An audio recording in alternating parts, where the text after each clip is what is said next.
Hello everyone, welcome back to another Tomato Sauce stream. Today we're going to be playing more Speed Dinos because we're obsessed with playing the dinosaurs. We're really enjoying them, okay? We are, overall, having a really good time with Speed. I think, literally, if just Elemental Heroes weren't a deck, I think we would genuinely have, like, very little to complain about. I mean, you'd always find something to complain about, right? If we got rid of Elemental Heroes, we got rid of Floodgates, we got rid of Necrovalley, we got rid of DDG, we would just be complaining about, like, DD Crow, right? There's always something. We'd be complaining about Droplet, which, you know, we have been complaining about. But by comparison to, like, DDG, Droplet and Crow feel like they're inconsequential. But other than that, really, really enjoying Speed. We are also today going to be talking about a predicted next rush box because we have got a scheduled maintenance for tonight/tomorrow morning, depending on where you are in the world, maybe even at a different time. But we're going to talk a little bit about that. I think a lot of people are expecting some things such as new Cyburst cards, new Cyburst Fusion specifically, because of the changes we did get to some skills on the latest rebalance/ban list, right? So there's that. So that's the plan. We're going to do a little bit of yapping, as we always do. Then we're going to do a little bit of dino climbing. We're still at 19. We did just play our 4 daily games yesterday. And we got 3 wins. And we ended on a win last time. So we did get 4 win streak. Then on our rank up game to dual level max, we did play against Hero, who did floodgate us out the game. Now, to be fair, we did learn from that loss. And I think I could have won that game had I played it a little bit differently, but I'm not used to doing... I'm not yet completely used to doing combo lines in a way that plays around very specific things, so that's just something we have to improve at. But I think the more we play the deck, the more we are having a good time, the more we are improving, which is always a great thing. So, let's see what we have in chat. We have Death Gun, welcome, welcome. We have Luis Fernando, please Super Mini tomorrow, not deck build box. Yeah, I don't even want to think about a deck build box. I don't want to think about, like, a potential selection box. I don't want to think about anything other than a mini or a super mini. Obviously, mini is probably for the best, but a super mini would also make some sense. We haven't had that many super minis, so maybe we could see that, but, you know, you never know. Konami always disappoints us. Yeah. Hello from Hikari. First, Pet. Let's give Hikari the old shout out while we have the only one here. So we'll do the slash, shout out, Hikari, zzz. There we go. We'll give the shout out to Hikari. Guys, let's all pray for the super mini tomorrow. I really want a mini. I don't even want a super mini. I mean, I'll take a super mini, but, like, I really want a mini. But we'll see what we actually end up getting. Maybe I'm being a little bit too hopeful, but we'll see what happens. We also have Giorfio in the chat. It's Tomato Sesso time. Hello, Giorfio. Welcome on in.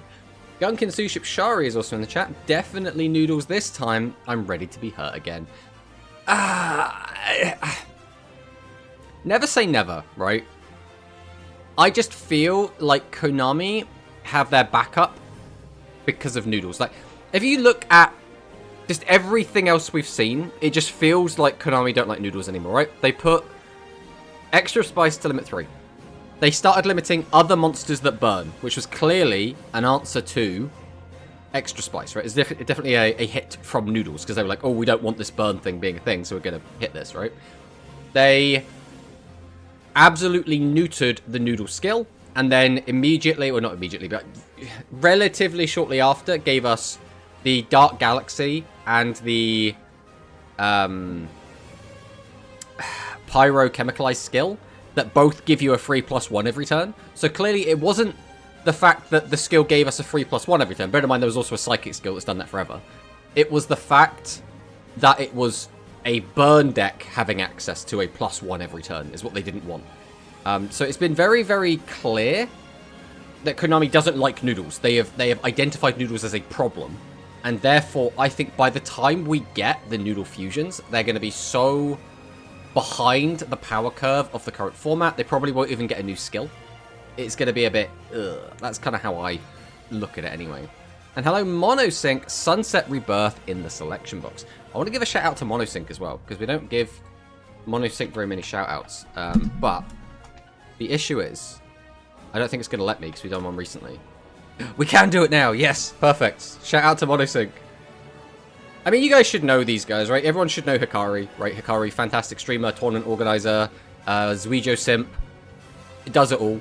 Then we have Monosync, who is basically does a little bit of everything, right? Monosync runs OCG, runs Duel Links Rush tournaments, is basically doing, what, 4 tournaments a week at the moment, is doing custom ban lists to try and shake things up, as well as helps everyone else run their own tournaments, so it's just like absolutely fantastic guy. Wait, is anything scheduled for tomorrow? So tomorrow is just a maintenance. We don't know if we're getting anything new, right? Basically, I don't believe this is a core update. And what that means is this should just be little bits for like getting ready for the Zuijo rerun event, right? But there is a chance that we do get like some new skills put in that are just going to be like, you know, in the data. They're not going to be released tomorrow, at least you wouldn't think they would, but we might get some new skills just put in there that we could like data mine, find out what they are. I don't think we're going to be getting much more than that, if anything, but it's fun to speculate, right? It is always fun to speculate. New stuff usually after KC, yes. Well, so straight after KC, we're having the Zuijo rerun, so we could see like some new Dark Galaxy come out as like an adjacent box to that. But we are due a rush box, so we should be getting one sooner rather than later. Whether or not it's going to come out straight after KC, or a week after KC, or a couple of weeks after KC, we are definitely due one. And if we're due one, that means we should get the leaks again sooner rather than later. This is usually, like mid-month is usually when core updates happen. But I don't know if this is actually a core update or not, because it looks like a regular update, so it's going to be difficult to like say for sure one way or another. But if we do get card leaks, that'd be sick. I think what we're most likely to get, if anything, is just skill leaks. I think we're going to get like, you know, X skill 1, X skill 2, that sort of thing, without much like there that might reference some cards, and that'll give us like an inkling. That's what I would expect anyway. But anything's fine. But yeah, I mean, basically, right? Basically. I guess we'll hop on and start doing the actual proper yappage, right? Because we have a tier list update, guys. Tier list update. Oh, man. I always look forward to the tier list update, and since we have one of the tier list top player council here, where I'm gonna find his name. He must have said something. Jorfia, you didn't say anything about this. You're still on the TPC, right? You must be. You must be on the TPC still. I refuse to accept that you're not on it anymore. No, Jorfio's not on the TPC anymore. Damn it, Jorfio. You're supposed to be our in guy. Now I'm going to have to talk to Paris about this. I need, right? I so desperately need the section at the bottom that tells us, like, why like, a promising deck didn't make the cut. And just... I don't even need to, like... It's not about... Oh, I'm upset that, like, Dinos isn't in tier 3. I just want a little bit of text talking about why a handful of different decks haven't made the cut, right? Just, like a paragraph about dinosaurs brick too much. And then a paragraph of, like, tin dangles are lame, right? And I just have that. I just want that. I want that at the bottom. That's what I would like. Expectations from the rush box first, please. Well, so that's going to take a bit longer, so we'll be doing that. This is just going to be like quickly going over this, right? That's why we're just going to like zip through it. No one's setting up Promaticus. No one's going to do it. I'm not TPC because I don't enter 24-player tournaments. To be honest, dinos are tier 3. So I think I agree. I think dinos are fragile, but 99% of the time they don't care, right? Because Misk is really, really good and plays through like just about anything. But there are still some things your opponents can do to interrupt you through that, but there are things you can do to counter it. I think if you just open the God Hand, a lot of the time it's difficult to keep dinosaur players down. Obviously, they have to kind of win the coin flip as well, depending on the matchups as well. I think they deserve to be a tier 3 deck.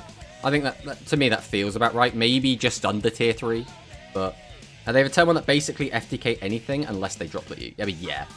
I guess, so the other thing I would say is, though, if your opponent has the right hand traps, they can also just stop you, right? Like, if you go turn 1 Misk, and then In response, they use Crow. I mean, like, what do you do at that point, right? If you have Arch in hand, you can still play the game. If you don't have Arch in hand, it's like, what? Normal summon Overraptor, search something. You have no way to get another dinosaur in graveyard. We have no way to link summon with, like, an OV.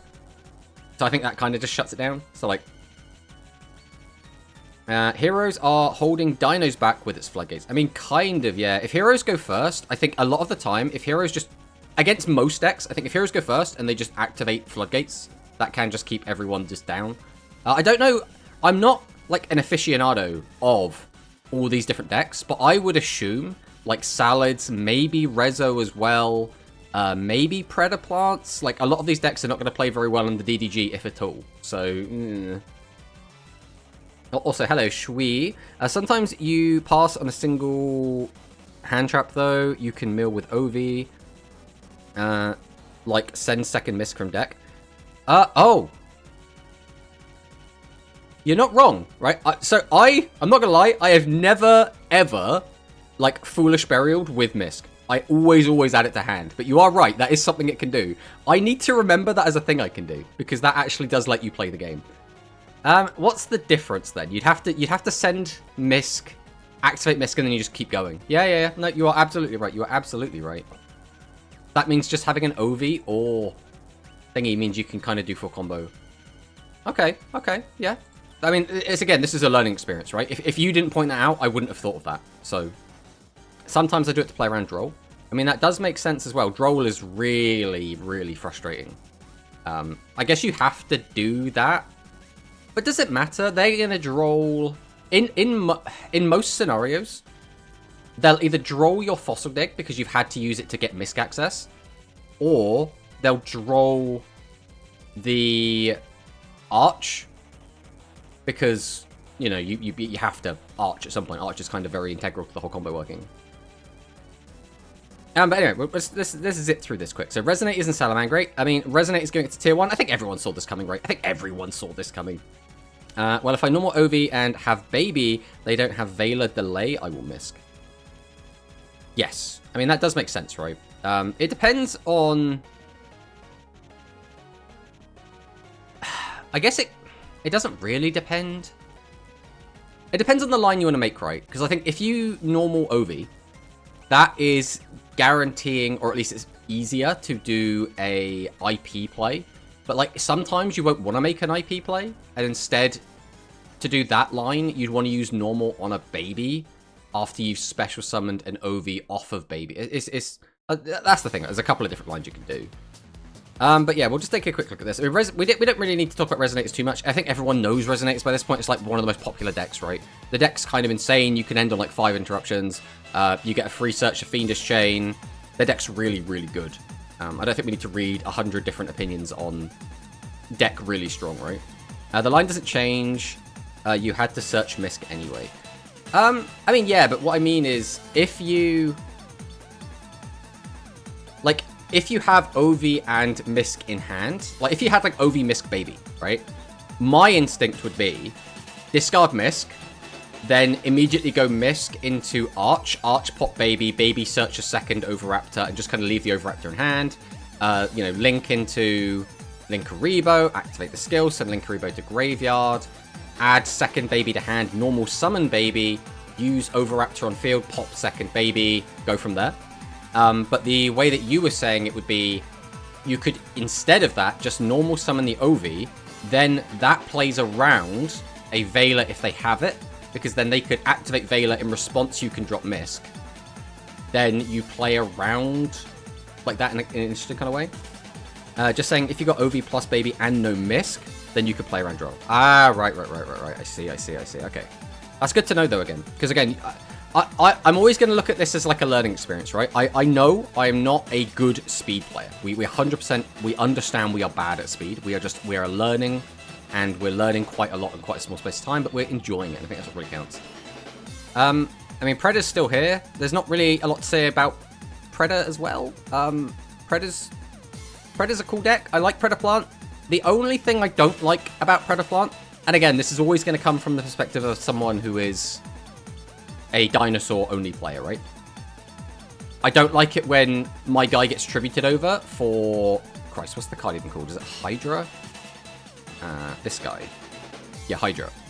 This is the only thing I don't like about this deck. And it's not even, like, a huge deal. But if I open, like, a bad hand, I could end on very little interruption. And then if they just immediately get rid of one because they kaiju it, that just kind of feels bad. But, like, that's such a niche thing. Other than that, I think Predaplant is actually a really cool deck. I don't really have any qualms about playing against this deck. I think Predators is cool. And then we saw Heroes drop down. I despise this deck. I hate Heroes so much. Heroes is like a weird deck where I feel like if it floodgates you, you are cooked. A lot of the time. If they just like go first and they just DDG, I'm just like, well, I'm probably just dead. But if they don't do that, a lot of the time they just kind of die. So like it's Marmite. They either just kill you or they don't. Geminis, I still don't have an opinion on. I've played against, I think, 2 Gemini ever. I still barely play against this deck, so I don't really have an opinion. Lyrilisk is annoying, but we can beat it a lot of the time, from my experience. Subterra, again, is like a little bit annoying, but doesn't seem unbeatable. So, you know, there's that.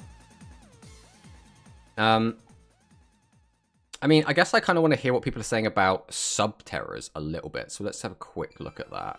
Everyone's just saying hero, hero, hero, hero. Lyrilisk, Subterra. Subterra is the new deck from the latest box and has been promoted to tier 3. The deck's main strength comes from controlling the game through Subterra Guru and Fiendus, alongside the Subterra Final Battle and powerful trap cards being effectively used, play Nibiru, and having decent consistency through 3 copies of Pot Duality. Subterra's main weakness is that it struggles to go second without Nib and has to sacrifice power to bolster consistency. Yes, Nibiru is actually a massive pain in the ass. Actually, massive pain in the ass. I've been hit with this card now a total of 1 time ever. We've been hit with the big rock 1 time. I didn't enjoy it. I don't really know how I play around this as Dino.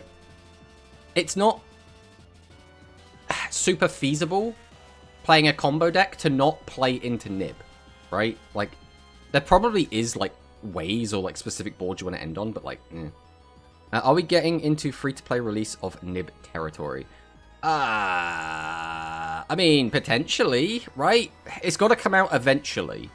The issue is, I think they like having this card cost money, but then again, no one's really playing Nib. It's, like, kind of niche. Like, very specific decks are playing it at the moment. Play 1 warrior. Just open Misk. You're not wrong. You're not wrong. The last time we got hit with it was because we activated Misk, and I think Misk got drolled. Not drolled. I think Misk got crowed. And then we just didn't activate another Misk because we were like, well, he hasn't got anything. and then we got hit with the bloody rock. And we were like, oh, okay. But yeah, that's kind of it for Subterras. It's cool. It's a fun deck, I guess. Not really. Lost Wind just got released 1 year before Nib and was released November 2024. Yeah, I keep up to date with, like, the rush stuff. I don't really keep up to date with the speed stuff is the thing. So the next thing we'll talk about, I guess, is scheduled maintenance. So we just have a scheduled maintenance. It's just a regular maintenance. We don't know if this is going to introduce a lot. As we said at the beginning, we think this maybe give us some skill leaks. Maybe they'll put some skills in. The skills will be worded in a strange way. The skills won't have names. That's usually how this works. If we maybe get these skill leaks, maybe we could infer what we're going to get from a possible Rush, Super Mini, or Mini afterwards. And hopefully, again, not a deck build box, because Nib can't hit you under Miss, because Nib is only a main. There you go. Exactly. So we just have to 100% get... The issue, I guess, is you have to be able to identify when your opponent has the Nib, right? You have to see the delays when they started, as well as having access to the Misk. Because, like, sometimes you just won't have Misk access, right? Maybe it's in Bird Box. Yeah, either way, right? Hello, Ninjetti Ursus. Welcome.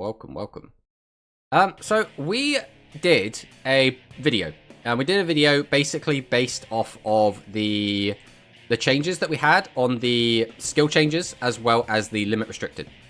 And from these changes, we basically started to predict stuff we could get. I mean, the obvious thing is going to be like Fenrir Rittersol. It's going to be things like Permalin Tictatron. It's going to be things like Seed Crotron Brustlin based on the skill changes. But then based on some of the unhits as well, we did predict some other things like possibly plants, We did talk about a possibility of getting the rest of the Royal Rebel stuff, or the early Royal Rebel stuff, because of the heavy metal coming off of the limited list, which is a bit weird, because right now the only thing that's allowing them to do is play Ghost Cyclone. And I think a lot of people would make the argument they don't need Ghost Cyclone. In a lot of cases, especially the way that Royal Rebels play, Genie's Fire Breath is actually better because it kind of plays as like a weird OTK combo deck. The other thing was that we saw both of Yuga's maximums get unhit, so we were predicting there might be a new skill that's going to let you use Yuga's maximum specifically, which does hint that maybe we'll be getting Supreme Skystream Magnum Overlord. And basically we talked about this as all possible things. So basically using this as a basis, I have already started speculating about what I think could be in a new box. So first off, if it's a... If we can just get this up where I want it. Almost. Alright, well, if it's a Super Mini, there'll only be 3 UR, 5 SR, 5 Rare, and 7 Normals. If it's a regular Mini, there'd be 4 URs, 10 SRs, 12 Rares, and 14 Normals. So the little, like, pink highlighted section is, like, if it's a Mini rather than a Super Mini, this is, like, something else we could get. I think it goes without saying we're getting Fenrir Right Soul, right?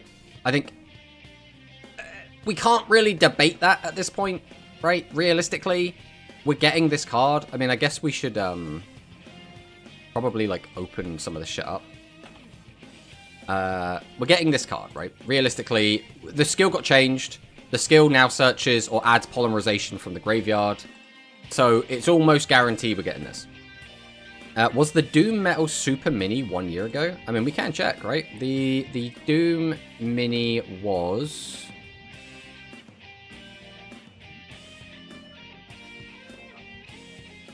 Which one was it? So Genesis Maximum was... It was one of these two, right? I'm pretty sure it was one of these two.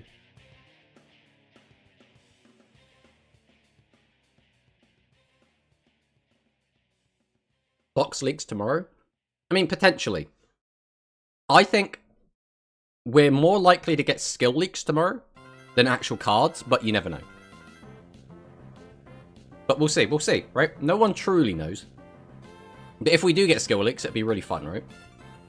But my predictions are Fenrir Soul, Skystream Magnum Overlord, and Royal Rebels Hard Rock. These are the cards that I would, like, expect to get.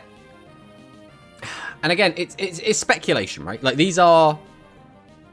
This is very much conjecture. We have, like, circumstantial evidence that points us in this direction. That this does not necessarily mean we have, like... It's an educated guess, is basically what we're trying to get at. So it would be nice if we did get these cards. This one seems like it's almost guaranteed, right? I don't think there's a world in which we don't get Fenrir Ritter Soul. But... the other ones, everything's just kind of up for interpretation, right? It still could be a Super Mini. It makes no sense to reprint Cyburst a third time in a deck build. I mean, yeah, I really don't want a deck build. I really don't want a deck build. 7 Sphere Magician and 7 Swordsman of Roadstar. I think we might be a little bit early for that, my friend. I don't want to, like, burst your bubble. But we'll go back and take a quick look at the cards that we could get. So, again, it would be you, and it would be you. So these are the other cards. So I guess we'll take a look at this one quick. So the reason we think we might be getting Seed Crotron Brusselan, other than the fact that it's like one of the few Cyburst cards from the 7s era that we haven't got yet, is that I believe it was the... What's the skill called? Ragnarok, Maximum Ragnarok, has now been changed to say that you can get 1500 and higher defense monsters. So right now, that's only one monster. That's Cyclitron, the 1500 defender vanilla. But we could get this card as well. This would make sense because of the skills word changing. During the turn that you normal summon this card, send the top card of your deck to the graveyard. Then if a Cyburst type monster was sent to the graveyard by this effect, you can add Cyburst type monsters with 0 defense from your graveyard to your hand up to the number of face-up monsters on your opponent's field. So, if your opponent has 3 face-up monsters, we tribute summon this guy out. We activate his effect. We get an entire maximum from the graveyard back into our hand. That's pretty good. It's pretty good, right? And obviously, because we'd be playing Maximum Ragnarok as well, we can get this guy out a little bit easier, right? It's going to basically be the same number of cards, right? Because we still have to summon a card, we have to put a card back, and then we summon this card, so it's still a 3-card investment.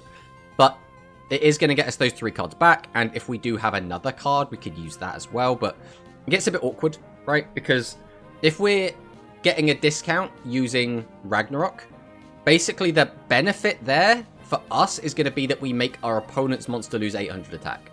Rather than getting, like, because usually you want to get 2 bosses out at once, and that's how you get, like, maximum value, but, like, it's still good. It's still very, very good. Then we have Permalin Hyctotron. This card's a bit awkward. It's made using Femtron and Cycloptron, which are 2 low-level monsters. And because that's only a level 8, but it's got 2600 attack, which is respectable for a monster made of 2 wimps. It doesn't compare to, like, a Metarian card, but Metarian is its whole other thing, right? But if we have 3 or more Cyberse type effect monsters in our graveyard, we can draw 2 cards and place 1 card from your hand to the bottom of your deck. This is, like, not great, but this is, like, an extra guy you can go into, right? It's not anything crazy, but, like, this is still fine. The other thing to say about this is both of these are normal monsters. And because they're normal monsters, that means they will not be fueling this effect. So it's just something to take note of. And then Feminine Writer itself, this again is a little bit awkward, but it's okay, right? It's level 9. It's made using a boss monster that, I mean, Sigistate Soul is Sigistate Soul. It's not great. Connector Dog is, like, fine. Send the top 2 cards of your deck to the graveyard, draw a card. So that's just a free plus. Then if your opponent has a monster on the field, you can special summon a Cyberse type monster from your hand face up to your field. So get a boss out easier. Also quite nice. Hoping for Dark Galaxy support too. The issue with Dark Galaxy, it's a little bit awkward. So we do have it on here. We did put them in... Yeah, here. Void Veil, Transy, and Hecaton Chair. The issue that Dark Galaxy has, and we can show this right here. If we go to Not Released, Dark Galaxy, there's a lot of stuff here that we just already know we're not getting, right? We're not getting Void Veil God Requiem. We're not getting the Dark Matter stuff. We're not getting Contact Fusion. We're not getting Darkness Galactica Oblivion, right? There's so much stuff here we're not getting. I don't think we're going to get any of the fusion stuff, because I think it would be weird for the first fusions for them to give us from the Go Rush era to be Dark Galaxy stuff. I think it would make more sense to give us the like Light Galaxy stuff first, maybe the Lug and his like Dragius fusion stuff before they gave us the Dark Galaxy fusion stuff, right? So you're saying about Cryosaur. So Cryosaur is really good. In fact, let's open this up. We'll give this like the proper respect it deserves. This card is a really, really strong card. Void Veil Cryosaur. So if your opponent has 2 or more monsters on their field, we can send the top 3 cards of a deck to the graveyard. If a Dark Galaxy type monster is among the cards sent, this card can attack that many times this turn. So, it's not guaranteed, but you can set up the top of your deck in some ways to basically increase the chance that this guy gets to attack 3 times in a single turn. Which is pretty gross, right? Especially since, if we use it with our current skill, we could give this guy an extra 400 attack and piercing. And a triple attack 2900 attack piercer is maybe a little bit too good. But then if the card sent a 3 Dark Galaxy monsters with the same level, you can destroy all face-up level 8 or lower monster on your opponent's field. So this is just like a massive OTK machine. Which is why I don't actually think we're going to get this yet. I think we could get this. We definitely could. But I don't think we're going to. I think it's a little bit... I don't know if I'd say it's too good. But it would definitely be a massive, massive power boost for the deck. Potentially, it could be a little bit disgusting. The other thing is that we still haven't got 2 of the weaker cards, which I would expect just to be like S. I wouldn't think these are like UR worthy. But those are things like the Transy and the Hecaton Chair. Now, both of these cards are garbage, right? Which is why I think they'll just randomly slap these in a box and call it a day. But, like, if they did, like, we have to get these cards at some point. They have to come out somewhere. But they're just bad, right? So during the main phase that you normal or special summon this card, destroy all face-up normal monsters on the field. So again, only normal monsters is a bit weak. Then this card gains attack equals the number of monsters destroyed times 300. Okay, a little attack boost is kind of whatever. And this turn you can only attack with this card. So this is just bad because of this line of text. The rest of this isn't good. Like, none of this is good. But, like, this one line of text makes this, like, straight up awful, right? Voidvelg Universe Stellar. I mean, we'll have a look at that in a second. Hey, Quicks, welcome.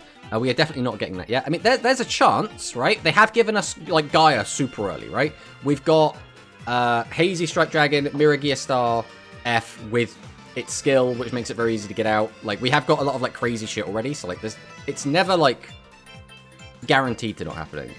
There's also Ultraviolet Lady, which is a card we could get, which is just kind of a floodgate. That's kind of whatever. Let's go and take a look at... What was the other one? It was Voidvelg Universe Stellar. We'll look for that one in a sec. I don't think we're going to get Deathsicle. I don't think we're going to get any of the cards that really reference, like, fusion. So I don't think we're going to get Logisticos, because I don't think we're getting fusions yet. And this card specifically lets you set fusion from your graveyard. We know we're getting Kyrie. We know we're getting that already. Have I gone past it? Where's the Universe Stellar one? Hecaton Chair, Voyager, 1, Transy, Cryosaur, Violady. Unless it's Violady. Or is it a fusion?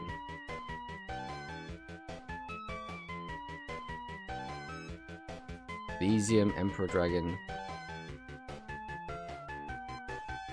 Send this card from the field to the graveyard, then you choose one spell trap in your opponent's field, destroy it.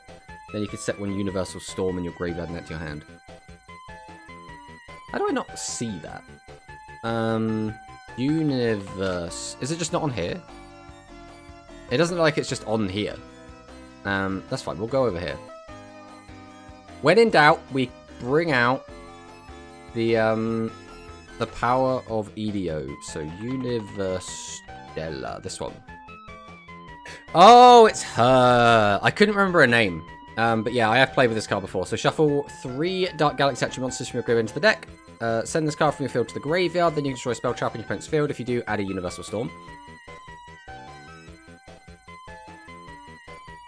I feel like this would be annoying, right? Because this basically reads, pop 2 of your opponent's back row. Okay, we'll wait for Louise. He's been hit with the ads. Remember, guys, if you don't want ads, you can always sub.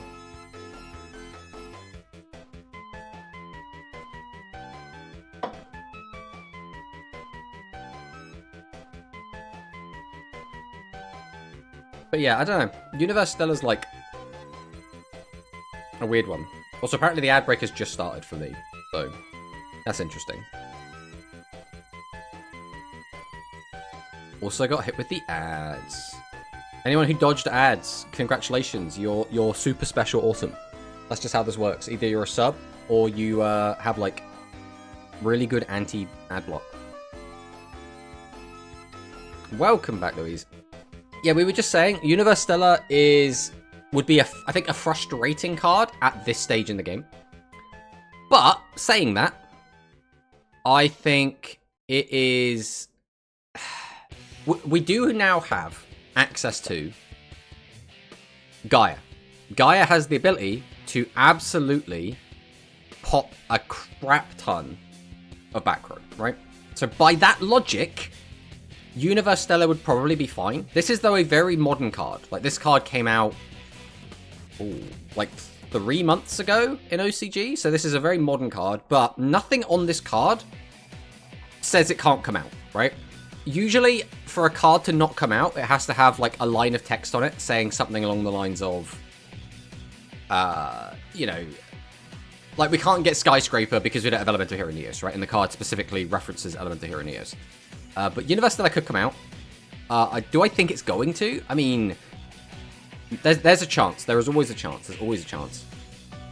If you release this, Grand will rage crit rush. I mean, potentially, right? Potentially. But yeah, there's not really much more to release until we get the fusion stuff. So like I was saying, I think the cards that are most likely to come out are going to be Transy, and they're going to be Hecaton Chair. Transy, as we've just gone over, this is just bad. This is a bad card. This is you should not play this card. But they got to give it to us at some point, right? The other one is Hecaton Chair. This card is also bad. You should not play this card. This is just plain awful, right? So change this attack position card to defense position, inflict 500 damage, just bad. If you have a face-up level 8 monster in your field, so another boss, you can change the battle position of one face-up galaxy type monster on your field. So you change it like to defense, and then you change it back to attack. Neat. It's just bad. It's just bad. These cards have to come out somewhere. So, like, potentially. We know we're getting this one. So this is Voidveil Kyrie. I think this is Kyrie. I don't know how to pronounce this. But send one face-up level 7 or lower galaxy type monster from your field to the graveyard. Add Requiem or Cryosaur. Oh, wait, are we getting Kyrie? Did we know? Wait a minute. I need to check something. I also don't have Duel Links open as well, which is just fantastic. I can't remember if we're getting Kyrie, if this was confirmed or not. We have it on here, right? If we go to leaks and updates. No, it wasn't on there. No, it's Tearfing and Black Dwarf. Black Dwarf is the one we're getting, not Kyrie. Okay. Which one was Black Dwarf? This one. This is the one we're getting. They look similar, to be fair. At least I think they do. Maybe I'm just seeing things. I think these cards look a little bit similar, but maybe that's just me. Right, we're getting... Not New Cryosaur. We're getting Black Dwarf. So this is during the turn that you normal summon this card. Special summon a level 4 Dark Attribute Galaxy type normal monster from your graveyard face up to your field. So this is like... This is bad. Right? It's level 5. If it wasn't level 5, this would actually be, like, okay. But it's not. Tomato thinks for the Dark Galaxy cards look the same. I'm sorry! Don't cancel me over that, okay? I was going to say this is good, but then saw it's level 5, yeah. If it wasn't level 5, this would be fine. It's kind of like Parashroom Colony, right? But because it's level 5, it's just, like, straight up bad. And then, like, Tearfang is also going to be a bit awkward. I don't know. It's definitely going to be weird, that's for sure. So other than that, the other cards I was thinking was Skystream, right? So Skystream is something we could get. If we do Dark and then Maximum. No, that's not made things any easier. Machine. Alright, we'll look at the Skystream real quick. Skystream is still a bit of a weird card. So if we look at the middle piece, so we have spoke about this card before, but we'll just go over this very briefly. 3,500 attack in Maximum. This is the same attack for all of the Magnum Overlords, right? All of the Magnum Overlords have the exact same attack. You can Maximum summon this card together with Supreme, blah, blah, blah. Maximum mode sends face-up card from your field to the graveyard. So this is a Maximum monster that you want to summon out and then tribute itself, which is already very weird, right? Maximum monsters don't usually do that. But we can special summon up to 2 monsters from your hand, face up to your field, then you can pop a back row. So this is like a supportive middle piece Maximum, where you want to get it out, send it off, tribute or get out 2 boss monsters from your hand, and then pop a back row and try and have them win the game, right? So that's interesting. The rest of the pieces, though, make it more of like an actual aggressive like tool for attacking. So while it's in Maximum mode, you can shuffle 1 monster from your graveyard into the deck, inflict damage to your opponent equal to the level of 1 monster in your graveyard times 100. Then, if you inflict damage to your opponent by this effect, you can add that monster to your hand. So this sets up this card as well, because you add a card back to your hand, which you can then send this to the graveyard to special summon it, so that's something. And then R is this card loses 1,000 attack until the end of this turn. This turn, this card cannot attack directly, but can attack all your opponent's monsters once each. And it inflicts piercing. So it goes down to 2,500 attack, but it can attack every monster on the opponent's field, and it inflicts piercing damage, which is like... That's nice, but since it's only got 2,500 and you can't have any other monsters to also get direct attacks in, unless your opponent has like a particularly weak board, it's not really going to be doing a ton. It's a weird one. That's why I think maybe we get this with like some sort of skill that uses it with the other Maximums. It would be interesting to see what they actually do with it. But this card has to come out at some point, right? So why not bring it out sooner rather than later? The other cards I was thinking that we could get are support for it being Supreme Electromagnetic Maximum. So if we go and take a look at this real quick, if we just get rid of all of this, Supreme Electromagnetic Maximum is this one. So this is a spell card. If your opponent has a monster on their field, reveal a level 10 machine type monster in your hand. Add up to 2 machine-type monsters from your graveyard to your hand. For the rest of this turn, you cannot normal summon or set monsters from the hand. So this is just a way to get, like, your specifically machine maximum pieces together. So I think this card could probably come out. I think it would be okay support for the deck. The only downside I can see is this also means that just, like, the regular Magnum Overlord, the Supreme Machine, also gets to, like, just OTK a little bit easier, which could be, like, a little bit annoying. But other than that, I think it could be fine. Then we get the Royal Rebel stuff. That's such good Magnum support. Yeah. But, like, it's good, but it's not, like, insane, right? Like, it is good. But, like, on its own, it doesn't, like, you have to now get all the pieces into the graveyard. You don't really have a lot of good ways to turbo the graveyard, especially in, like, the Magnum deck. So next up is going to be the Royal Rebels. So I'll go check that out quick. Not Royals, Rebels.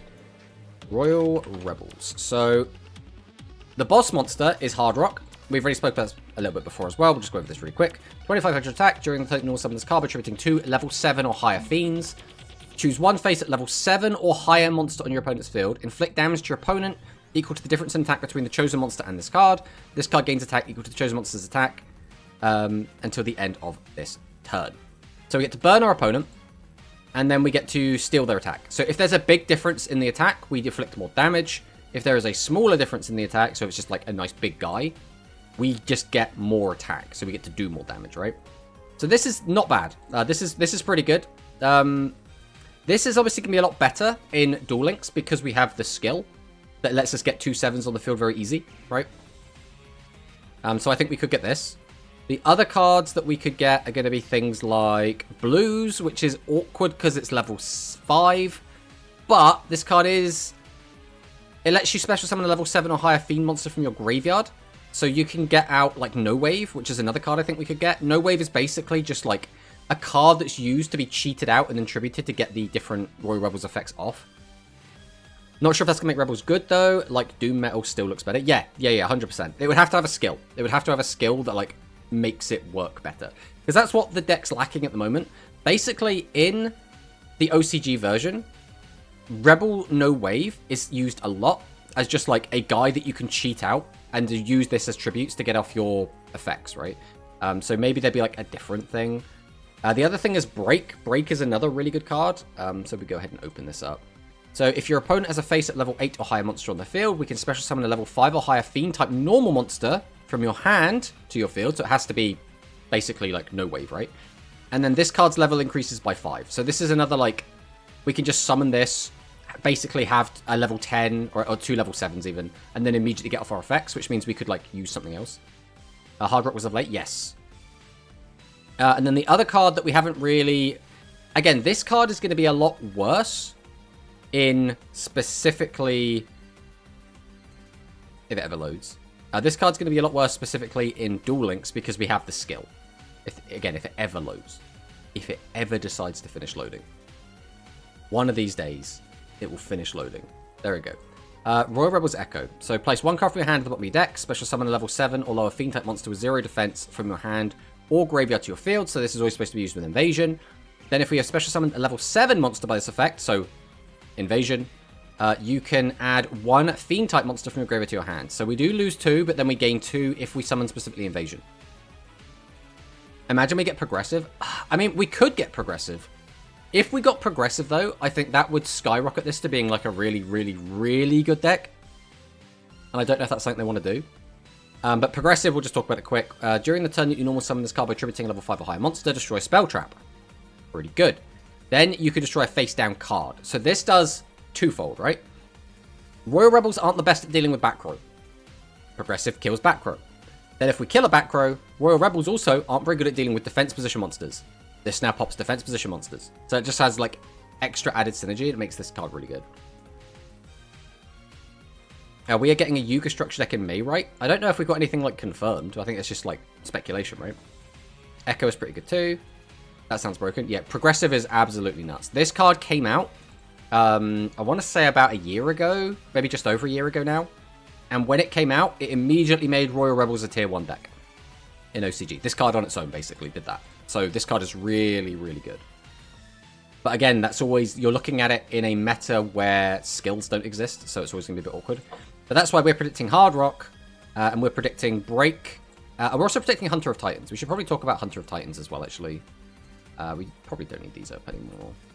So Hunter of Titans. If we can spell. Again, this is like, it's okay, but the main issue is you just don't want to play like the fusion spell card in Rebels because this is it. This is all you get out of it. But again, this card could come out just because it's fine, right? It's made using 2 vanillas. Shuffle a fiend type normal monster from go into the deck, pop a back row. I think this could come out. It probably just wouldn't see play because although popping back row is nice and making it with 2 wimps is nice, you just don't want to play fusion, right? You just don't want to do it, right? Again, if you could play this in like, if you could play this in Rebels and not have to play the fusion spell card, this would be fine. If you could like contact fuse this would be good. Yeah, exactly. We're not running fusions in Rebels. That is the downside of this card. If this was in like, if this was made out of like 2, I don't know, Cyburst cards, and we get those other Cyburst fusion monsters, and now it's like we can just slap this into our Cyburst deck, you'd be like, fantastic, great. But that's kind of it, right? Nice Gaia card, exactly, especially with Babysitter Goat. So then we've just got like some other supporty cards. The other thing to talk about, I guess, is the plant stuff. And Quantum was saying about earlier, plant support when. We did just get a plant off of the limit list. We got Gekka off. So there's a chance, right? There's a chance we could see some of these plant monsters in the next box. We could see Make It a Trains, we could see Durga, we could see a Trains the Shadowflower Restrictor, which could be a really, really nice one. Because some of these cards are actually really, really good. Now, not a lot of them, to be fair, but because I don't think they'll give us the traps, it does limit what we could get. But I think we could get like this. I guess we'll just take like the important ones and we'll take a look at them. So it's probably these 3. So Durga, this is made using Gatling, which is a relatively bad card, but it's also made using Lindo, which is a card we already have. So this is just if your opponent has 2 or more monsters on their field, so obviously it doesn't work against maximums, destroy all face-up level 6 or higher monsters on your opponent's field. So this is pretty good, right? Just Dark Hole a lot of the time, right? Plant's Coat Part 2. I mean, kinda. But like this effect, like this isn't bad. The issue is, the only issue this card has is it's in plants. And the rest of the deck tends to be a little bit weak or is like lacking the tools it needs. But again, in Duel Links, we're just one good skill away from any deck being decent, right? We need this. What are the 2 materials? So Lindo is a card we have in the game right now. I'll go ahead and grab that, I guess. I'll get Gatling up as well for you. Gatling is just bad. I'm gonna preface this right now. Gatling is bad. Lindo. So Lindo is this one. We have this card in the game. It's the 1300, 1400. So it's an N. Gatling. This is where it gets a bit wonky. So this is a level 7 monster with only 2000 attack and 2400 defense. So that's not great. We can send 2 plant-type normal monsters from our hand to the graveyard. So very specific. We need to be running a lot of normal monsters to get this live. Destroy up to 2 attack position level 8 or lower monsters on the opponent's field. So very, very specific. We need plant normals. They have to be in attack position. They have to be level 8 or lower. Then inflict damage to your opponent with the number of monsters destroyed times 500. And then it also locks you into only attacking with 1 monster. This guy's just bad. Like, there's some cool stuff you can do with it. But for the most part, he's just bad. He's just bad. But this card good, right? So Gatling is only used if we get the one that changes name. I mean, yeah, definitely could be. Damn, plants are so mean. Yeah, potentially. But Durga's good. Durga's good. So the other boss monster I think we could get is Make It a Trains. So this is made using 2 copies of a Trains, which again, a Trains can summon and a second a Trains from the graveyard. There are also other cards that can change their name to be a Trains. So this is a little bit easier to get out than it might seem. But special summon a level 8 or lower plant type monster from your hand or your graveyard face up to your field. So one thing you could do with this is like summon a Trains, use a Trains effect, bring back a Trains. Use both into Make It a Trains.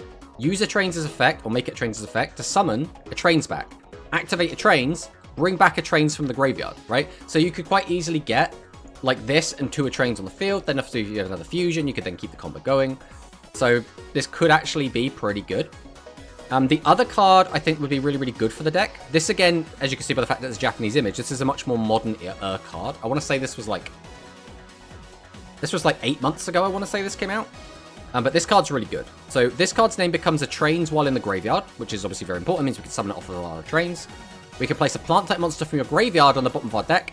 This card's name becomes the same name as the name of one plant-type monster in your graveyard this turn, which helps us obviously get our fusions off easier. And then we can set a fusion from your graveyard into your spell and trap zone. So this gives us a free plus. It lets us recycle. Its name is a trains while in the graveyard, which is really good. And then it can change its name to become like Gatling, for example, if we need to get it working. So this card, absolutely fantastic. I think this card is a little bit overtuned, but we do already have Imaginary Reactor, right? We do already have Chaos Femtron. We do already have Ancient Gear Golem, right? And if we already have all of those cards early, I think this is like the appropriate power level where it's hard to abuse this card because it's place a plant, change its name to a plant. So you can only really play this with plants, which means I think it's kind of balancing itself, but it's like, oh, if you want to play this, it has to be in like the already quite weak deck. I guess Mimi doesn't have fusions. Correct. Mimi does not have fusions. We need all the train support. This deck is garbage. Give it. Exactly. Just release it. Just release it. I don't want to open a box for a meme deck. I mean, that's kind of the last box though, right? Like, Chemicalized was actually semi-decent, but like everything else in that box was kind of a bit like, Give me just Cyber Sesso, best supports. Cyburst is in a weird spot though, because the 7 support for Cyburst is all about like the light Cyber stuff. Then when we get to the Go Rush Cyber support, it kind of splits into 2 different decks. There's Cyber Spice, which is like a fire attribute Cyburst deck that kind of does its own thing. It's all about like looking at the top of your opponent's deck, making predictions of what's there, stacking the top of your opponent's deck, gaining bonus effects based on like the type of cards that are on top of your opponent's deck. And then there's the Spacig Drago cards, which are kind of their own thing. It's a fusion-based deck. They have a lot of like, they have a little bit of floodgating, a little bit of multi-attack, a little bit of destruction. That's generally a really, really powerful deck, but I wouldn't expect those to come out for a very long time, because they're both fusion archetypes as well. But yeah, there are other plant decks that we could get. The issue, or other plant cards, the issue is there's stuff like this. So this is a really good card, if it ever loads. But I don't think we're going to get it. And the reason is because a lot of the other good plant cards specifically reference trap cards in their text. And as we know, cards don't get released into Duel Links if they reference a card that is not in Duel Links. And if they wanted to give us this, then they would have to give us Shadowflower Return, which is actually a decent trap card. And because it references a decent trap card, I don't think we get it. But this is made using, once again, Gatling and Lindo. But you can just destroy one face-up monster on the opponent's field, which is actually just pretty good, right? Just a 2800 guy that just pops a face-up guy. That's just good, right? Now, I think you could make an argument, right, that Mitari and Ashura Star are still just better, because it's easier to get out, and it can pop back row. But this can pop face-up monsters, where, like, Ashura Star can't. And obviously, if you were to get the free plus as well, it's just even added value. But yeah, that's my predictions. I would like to see, or I predict we're going to get, Cyber stuff, Magnum Overlord stuff, Royal Rebel stuff, and Plant stuff. Those are like the big things I want to get, and that's like my prediction for like the box. Is Return even good? Yes. So both of the trap cards that plants get are good. They're just like good for like different ways. So I'll go ahead and take a look at them quick. So, Return is this one. So, when an opponent's monster declares a direct attack, so that is the negative of this, it's only on direct attack. But right now in the current meta, obviously this would also just work on Mirror Gearstar, as well as Gaia, right? Shuffle 3 plants from your graveyard into the deck, destroy the attacking monster. So, a card that's just like Widespread Ruin is really good. And then if you destroyed a monster by this effect, you can special summon a plant-type monster from your graveyard to your field in face-up attack position. Plants need the Trains cards for sure. Also, just have the skill add a copy of the trap. I mean, potentially, but then you'd like... Unless you're saying, like, put the trap, like, into your graveyard directly. Because, like, that potentially could happen, right? But, like, I think they just don't want us to have the trap in general. Like, they could just release this as a Limit 1 card if they wanted us to just only have one copy of it. I want to play a Trains at Worlds. That would be cool. The other one they have is Stance. So this is when an opponent's monster declares an attack targeting a face-up plant, place 2 plants from your graveyard on the bottom of your deck. Change all attack position monsters you're on your opponent's field to face-up defense position. Which, again, is a really good card in the current meta. Because, you know, basically having effectively, like, better negate attack a lot of the time, right? Because, like, if negate attack changed everything to defense, you could now attack over it all, presumably, like, quite easily. So, arguably, especially if you could place it 3 copies, and there's another fusion that plants get that recycle this as well. They just set it from the graveyard. I want to play plants and Duel Links, keep making decks that use too many cards to do stuff. I mean, yeah. A Stance is too good. The direct attack fusion can get it for free and attack directly. Yes. Also, Space Yggdrago, one of my favorite decks at the moment. I mean, Space Yggdrago is a cool deck. It's a really cool deck. Also, plants are good against defense position. Exactly. They have a lot of ways to pierce. They have a lot of ways to change the battle positions. Like, there's just a lot they can do there. But yeah, that is kind of what I expect. My predictions are Cyburst, Magnum Overlord, Royal Rebels, plants. And again, this is just based on like unhits, unhits, unhits, and skill changes. So I think this is like, I don't think this is like too cope. I think at least some of this is probably going to be correct when we do get the new box. But that's kind of how I feel about that at the moment. I guess the next thing we'll just go over quick is the new Rush Duel announcements. We didn't really cover this much last time. We kind of like skimmed over it. But we are getting some new cards for specifically the structure deck. The new Ritual structure deck, which is like Dark Magician. I wouldn't expect any of these cards to come anywhere near soon, but you know. No Galaxy card seems weird though. So we did put some Galaxy cards in. I just don't think we're going to get good Galaxy cards. I think we're going to get the bad Galaxy cards, right?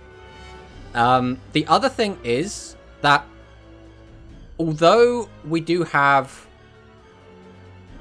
Zuijo coming in the rerun, so an example would be when we had Yuo's rerun, we didn't get any new Matarian cards. We just got the Matarian cards he came with, so it's not guaranteed that we would get cards with that anyway. But yeah, we have the new Beaver Warrior, we got our 2 new Rituals, we have our new Ritual spell.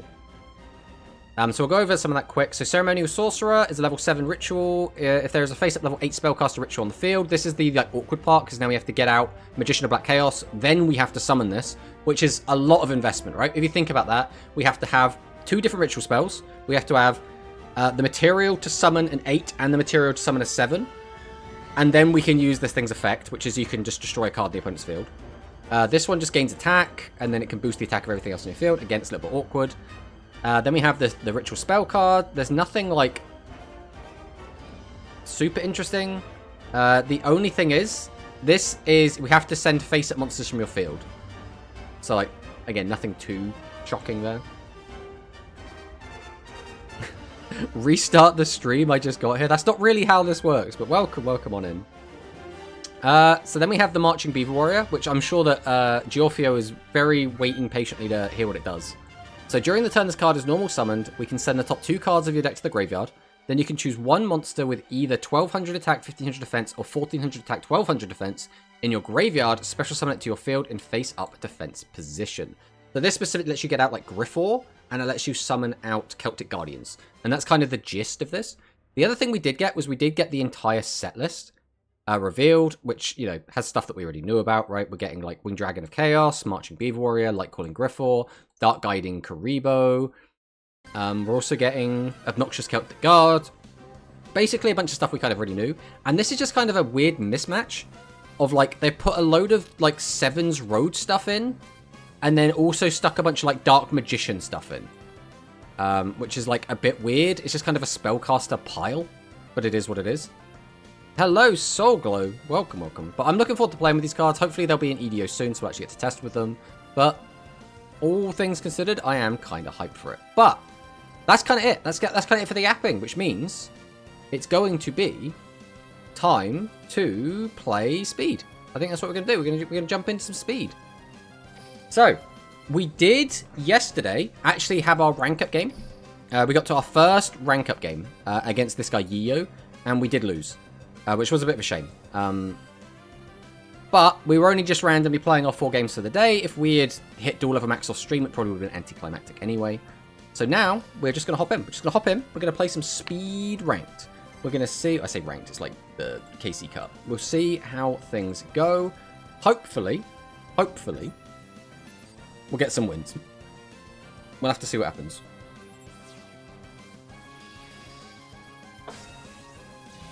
Alright. We want to go first against the dinos. Okay. Hopefully Dweller will be just enough. This hand... I mean, obviously this isn't like the perfect hand, but I think this will be fine.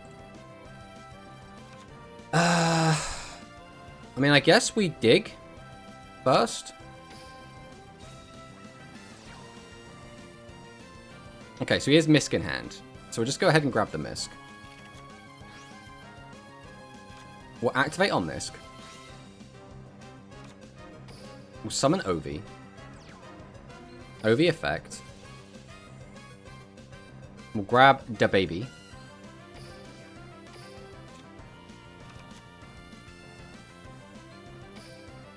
We'll go ahead and use Misk.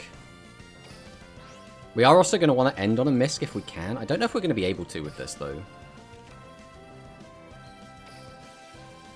We use Arch, pop the baby, grab the pill.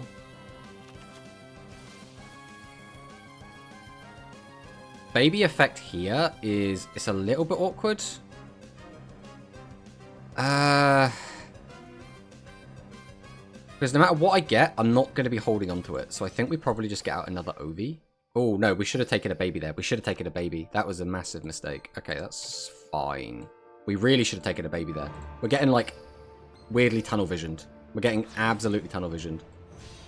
It's full combo, baby. Yeah, we messed it up. We messed it up.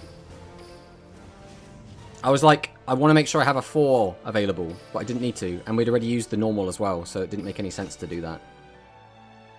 I mean, keeping baby in hand is still, like, nice, but it doesn't really do much for me. Yeah, we could have had an extra card there. Keeping Lagia might not be too bad. The only issue is he can just do that and do that. So do I just go IP here? I mean, I need this either way. How many bodies are we going to have? If we use that, we'll get 1 back from that. We'll have that. We'll use that to pop. I don't actually want to have too many. I think we just do this. We'll go Dweller. We'll activate Pill. We can go 1, 2. We don't want to Dweller ourselves. Overtext here is, like, nice, but I think we probably just go, like, double UTC.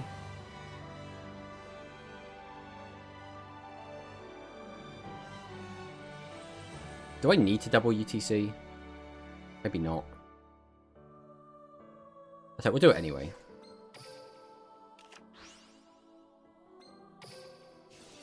Giant Rex is also a bit awkward. We probably didn't want to take a set. We probably just didn't want to summon the UTC. Because this now makes things a little bit awkward for us. Not the UTC. We didn't want to summon out the Giant Rex.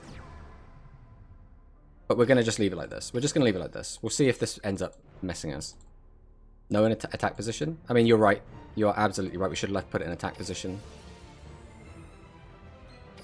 This is the thing. I always make mistakes when I'm playing on stream. I think it's like the stream stress. But I always, like, I wouldn't make these, like, really silly mistakes, usually, on, when I'm not on stream. It's when I'm on stream. It's because I'm like, oh, I've got people watching. It's extra nerves.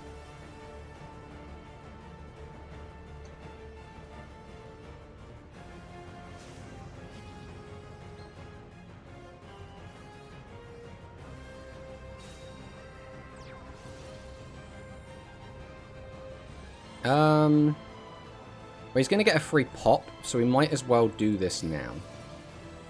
He's going to force 1 out. Because here we can just send the Giant Rex, who's just not doing anything. And that means we now have the Baby Cerosaurus ready.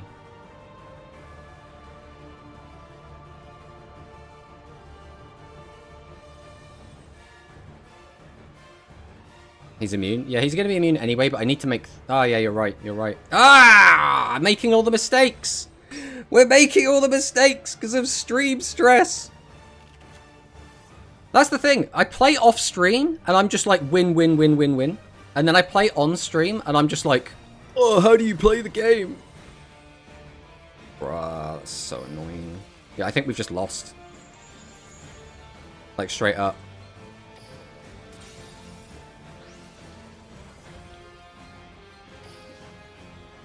I don't know, we'll just put this in attack at this point.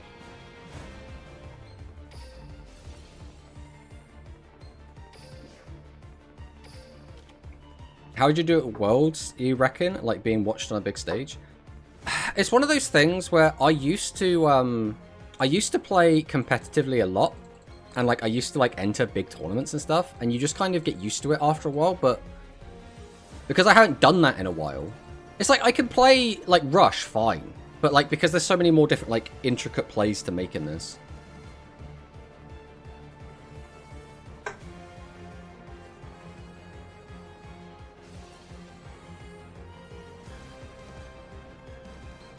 Okay, I mean, we'll just use Misk here, right?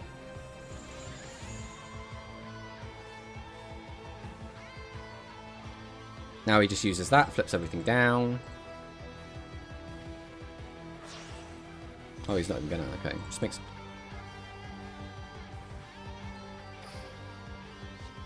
Okay. DINO, we have absolutely punted this game, Hal. We have already lost. At this point, it is like hoping that he is bad.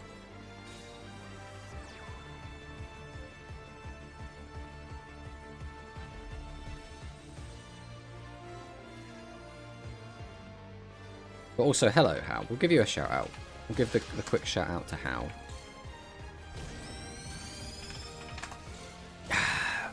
This is our warm-up game. It's fine. It's fine. This is just the warm-up game.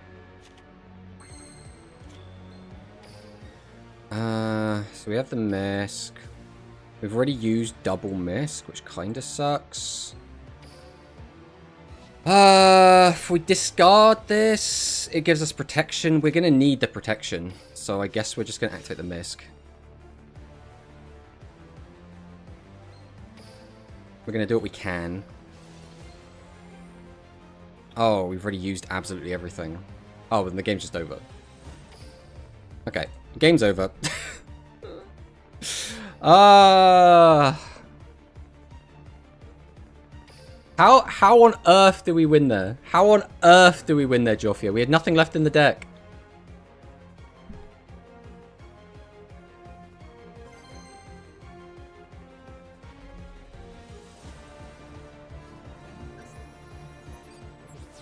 Why? What do you mean? What do you mean why? Chow. We had nothing left in the deck. The only possible chance we had was to find Overtex, and we had no way to get to Overtex. We used Misk, and then the only cards we can summon, one of them doesn't do anything, and the other one also doesn't do anything. So it's Baby or thingy. Okay, we'll go Dig here.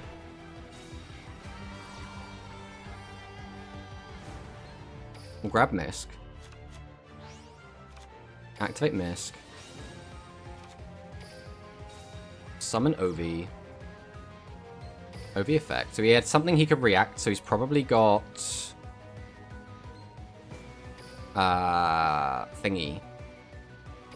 What's the card called? It's probably got Veiler. Probably got Veiler. Right, it's fine. It's fine. We're going to lock in. We're just going to lock in. We'll use Misk. We'll summon out the third Arch, which thank God we're playing the third Arch. Because most decks wouldn't play the third Arch. Pop the Baby. Grab the pill. Here we're going to grab the Baby. We didn't make the mistake this time. Go Archosaur into Linkuriboh. Go Dino Awakening. I'm going to send this, grab that, get rid of this. Activate Ovi. Pop the Baby. Bring back the Baby. Ah! No, yeah, because we had 2 in hand, we didn't have a choice. We had to do it this way. Okay, we'll summon out Rex. Then we're going to go IP.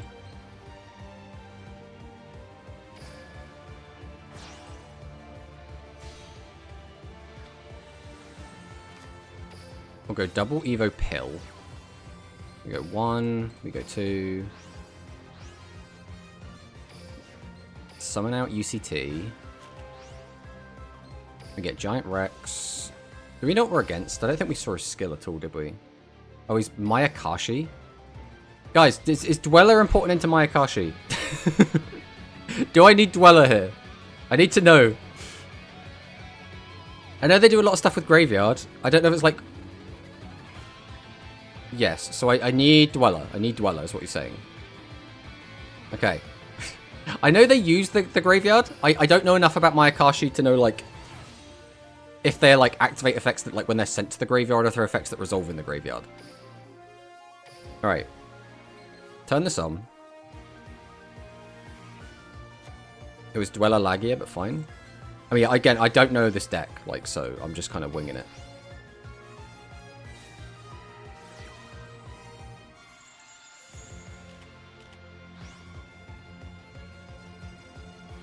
I mean... Like, we might still be okay. So, like, the difference here would have been that we would have just had UCT face up. That is the difference, because we would have negated that. He would have still done all of this. What the fuck is this? Normal summoned, you can special summon a Mayakashi monster from your deck. You can use the effect it once per turn. You cannot special summon monster the extra effects from Mayakashi monsters. Okay.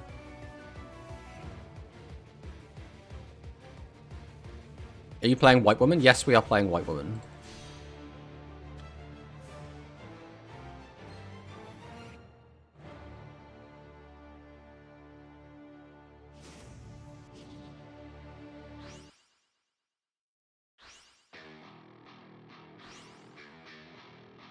Right, does anyone know when I'm supposed to use IP against this deck? What do I want to hit?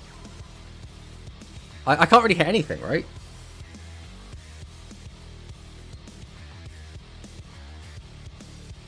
Because I'm not getting any chances to reuse it, so I just can't use it at all.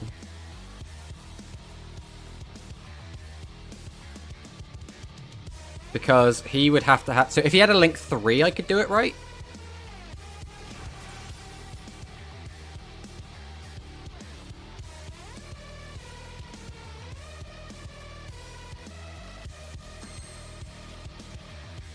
Okay, so what is this? You can only destroy battle or an opponent's card effect while this card is on the field. You can target one face-up monster on the field. Its attack and defense come half its current attack and defense at the end of this turn. Is that all it does? What effects is he going to have from the graveyard that are going to go off? That's my next question. What the heck is this? There's so much text, bro. I don't have time to read all of this.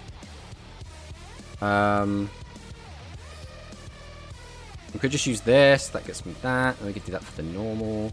If we do that, though, it gets a little bit awkward. The question is, do we want to leave that on the field? If we do that and we want to do a normal... We'll activate this. Pop that. So you're saying I should get, like, thingy?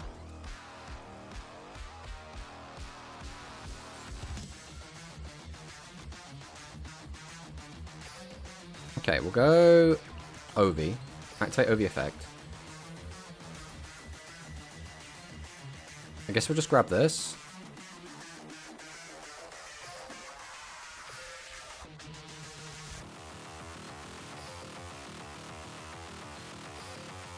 Go, what, 1, 2. Into Phoenix. Phoenix effect. Pop this.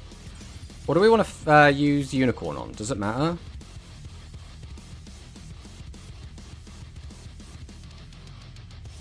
Just don't pop the monster and you're fine. What do I want to get rid of? Do I want to get rid of this?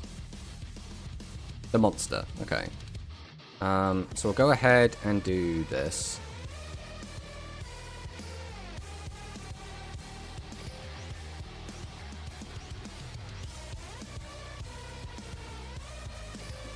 summon this out. This effect.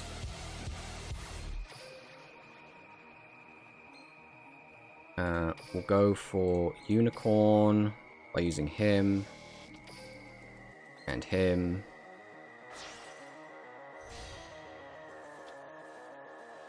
Unicorn effect. Get rid of this. Spin this.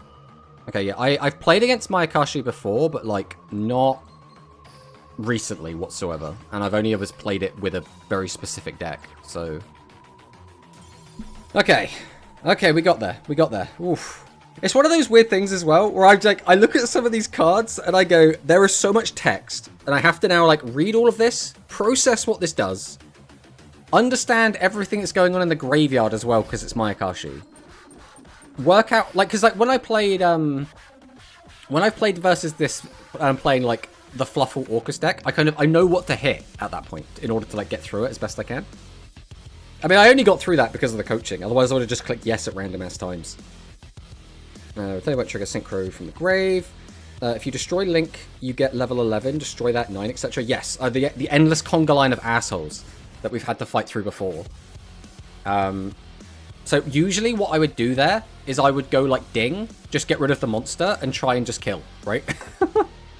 The thing is though, if I play against like, there's a lot of decks that if I play against them, I kind of have I don't necessarily know the best way to beat them, but I have a strategy, right? Like if I go against Salads, people keep complaining that I'm not playing against Salads the way you're supposed to. But like I have a way that works for me, right? So it's like, it might not be the best way, but if it does something. Stardust Acceleration, okay. Christ. Okay. I mean, it has to be Misk. I guess it doesn't have to, it kind of does have to be Misk. Right? Or we could just summon this, use its effect, get Misk, use that, go into that. Yeah, that's probably going to be better. So we'll get Obi. Summon Obi. Activate Obi. Obi gets us Misk.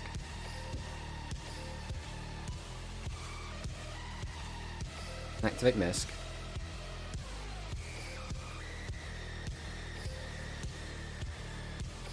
Let their board, you can auto-win. I mean, we'll see if we can manage that.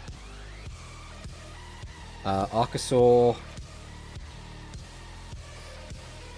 We probably didn't need to use Archosaur effect, really.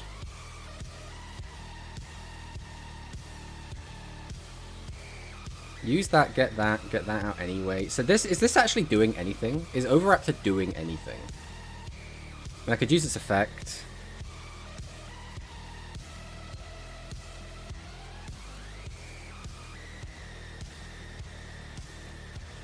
I'm going to get rid of this. This is probably wrong, but I'm going to get rid of the UTC. The issue is, I'm sat here like second guessing everything as well, because... Again, we're getting like the stream nerves, which is something we just really shouldn't be doing. We should just go. Just fly through the plays.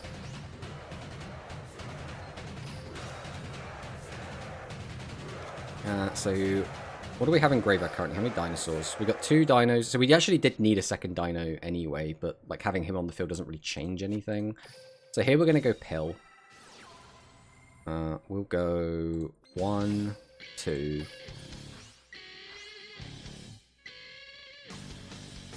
I mean, we still have 2 dinosaurs in grave, right? No, we don't. Ooh.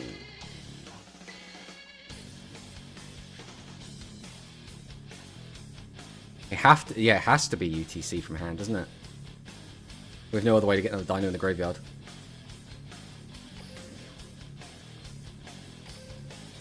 Stream changes nothing, you thinking...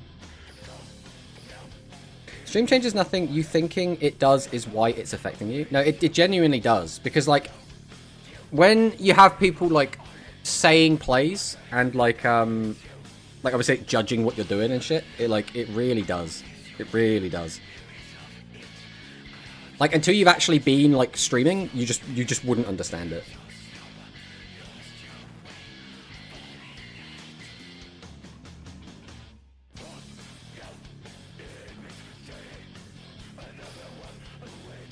The issue is we're kind of spent, so if this doesn't, like, stop him, we've got, like, nothing.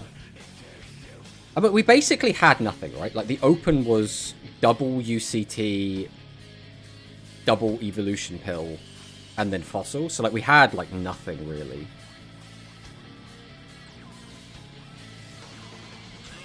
The question is, when do we flip down?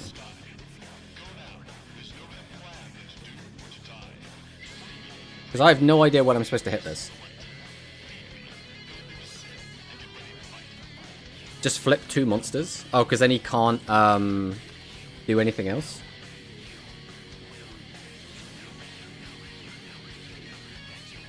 When he has 2 or more monsters. So flip now. Or do I wait for this thing to summon and then flip down? Because that's what I would usually do against a deck like this.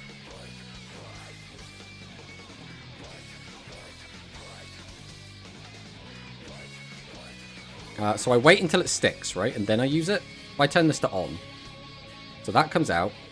Then I activate this. Pop the baby.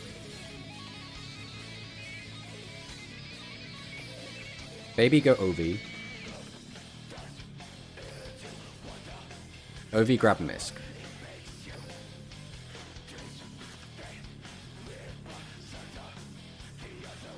Assuming his skill doesn't do anything to just get rid of his monsters, I think he's just kind of stuck now, right?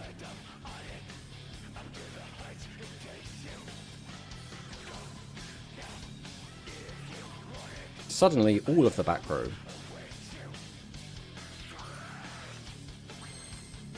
I didn't really need the second Misk, but okay. We'll go... I guess we'll just hard activate Misk. Maybe I shouldn't have hard activated Misk here. Because now he can respond. I suppose I could just double Misk if that did come up. I mean, do we just make single Lagia? We can't really do much else. Actually, if we make... If I did that, I'd only have 1 left anyway. I need, like, 1 more guy in the grave to make double Lagia. Oh, what we could do is we go special summon Lagia.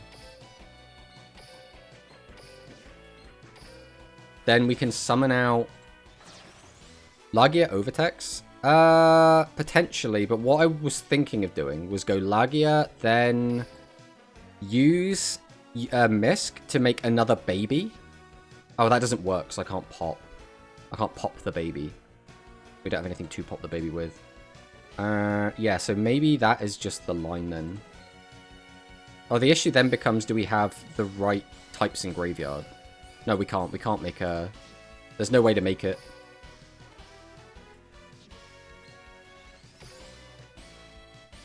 Banish Rex, bring back baby, change level. Yes, that is the way.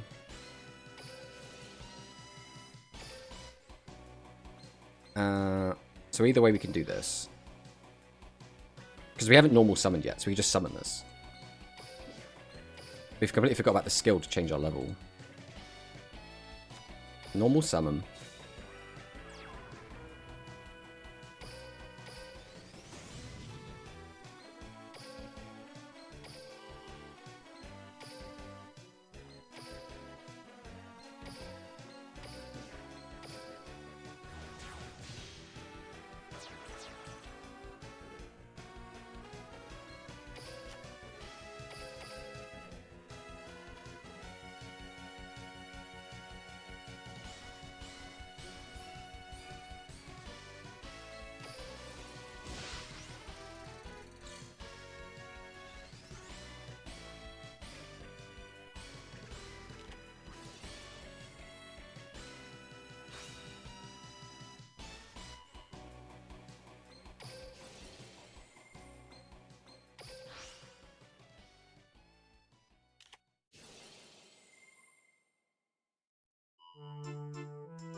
I'm just going to stop that as well, just in case.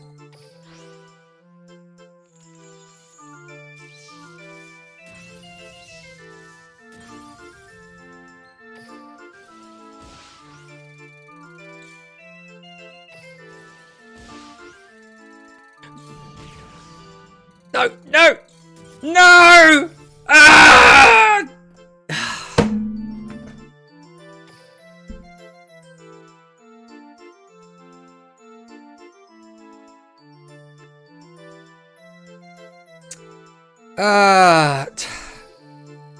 The thing is, we did click it, right? We clicked it. The issue was that we clicked it too quickly, so it dragged instead.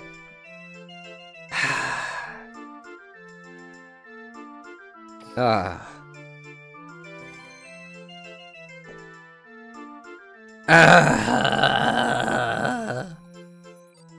right. What I need to do when I'm actually playing, unless I'm asking questions, I need to stop reading chat. Because reading chat it's slowing me down. I'm waiting for responses. I need to just not do that. If it's something I can just do on my own, I need to just not read chat. Because again, I hemorrhage so much time just like looking at stuff and waiting for stuff.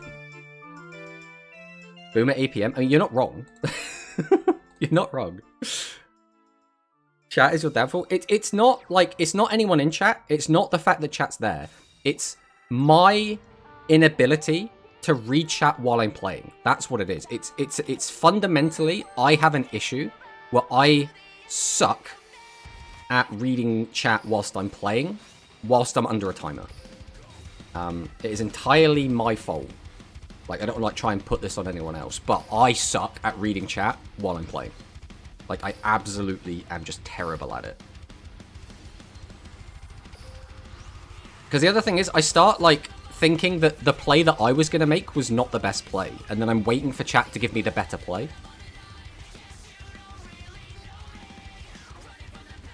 Because, like... Okay, we're just not reading this. It's one of those things, right? When I have players that I know are better than me, right? So, like, it's like Dwan's in chat. Giorfio's in chat. Murata's in chat. How is better than me. Everyone in chat is, like, better than me at speed. And because of that, I'm like, oh, they'll know what to do. They'll know the play I need to make. So I stop, like, thinking for myself. And I'm just, like, waiting to get the answer. Which is, like, so bad. I just shouldn't do that. I should just take the loss and learn from it like I usually do.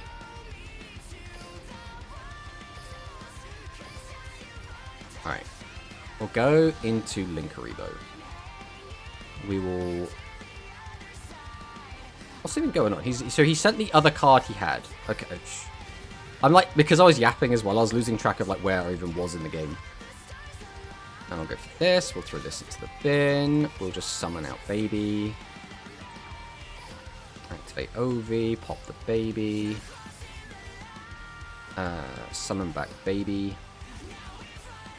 Baby effect. We'll just get an E4. Don't think it really matters. It's nice to have the other one still in the deck.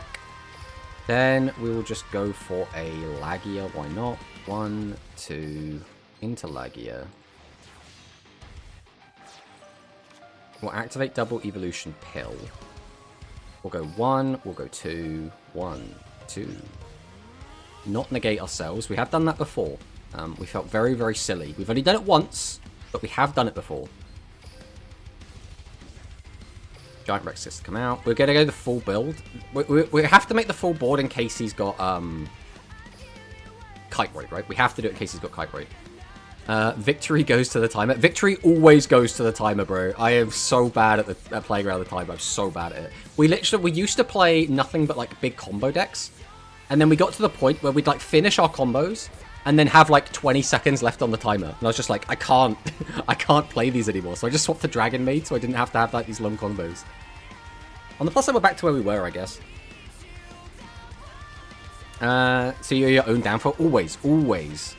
No, I'm not. What do you mean? I mean, I think you play a lot more speed than me at the very least, Hal. So I would say you're almost certainly, like, better at it. Like, I am, like, semi-competent at playing dinosaurs, and that's kind of about it. That's, like, my only real, like, speed claim to fame, at least in Modern.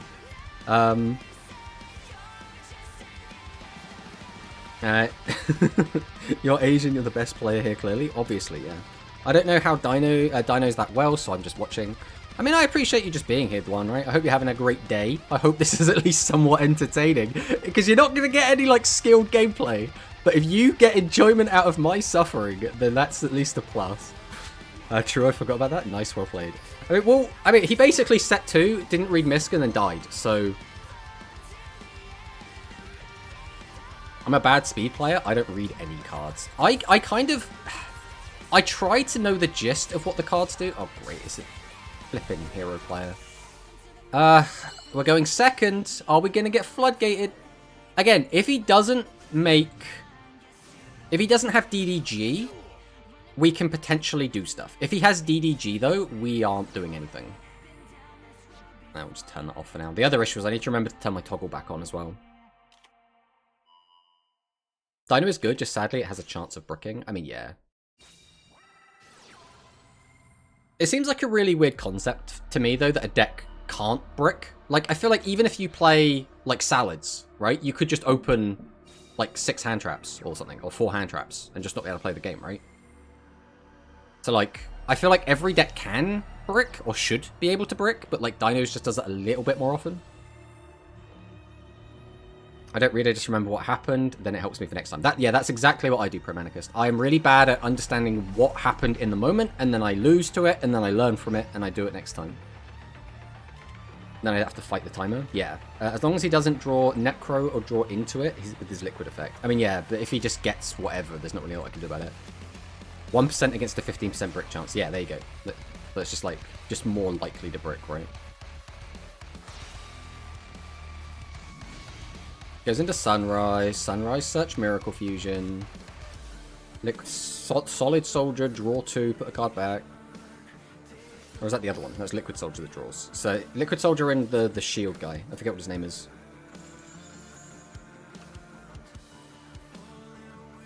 So we thin out the deck. Then we draw cards. It's the thing that bothers me, is that it's just like... He knows the correct chain. Yeah.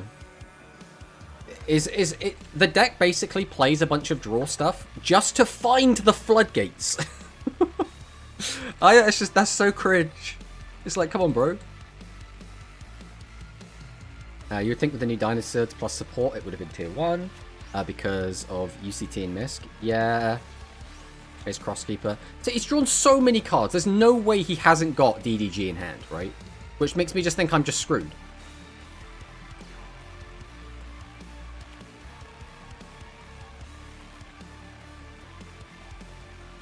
Right, draw. Ooh. Probably have that on. I mean, I guess we just hard drop this first.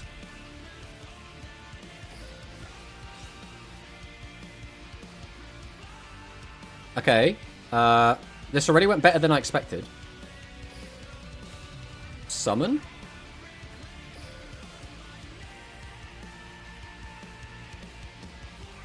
If it's just Super Poly, we just kind of win. That's not gonna do anything, my friend. We already have that in hand. It has to be Baby here.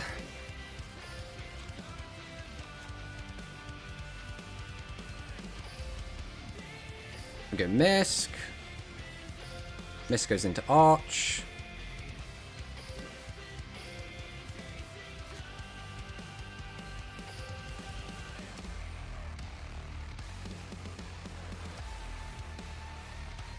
Pop the Baby. Get the pill. Baby, go Baby.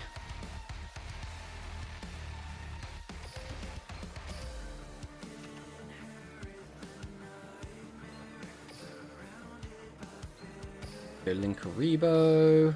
See if he wants to Super Poly this.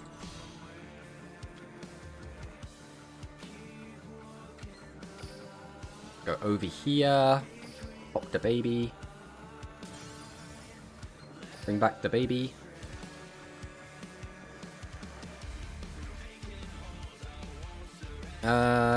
Does it really make a big difference? I don't think it does, so I'll probably just get Misk. Just as a 4. It's just a 4.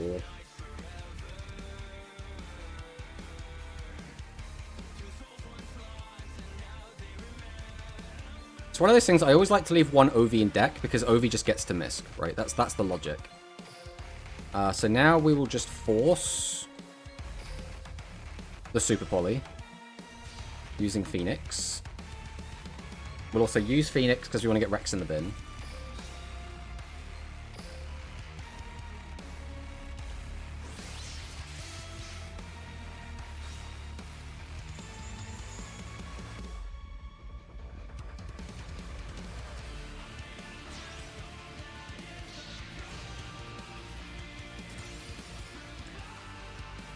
So now the question is, do we overlay our guys now? I guess it's going to be 2,000 damage, so it always makes sense to do it. So I will overlay them into Lagia.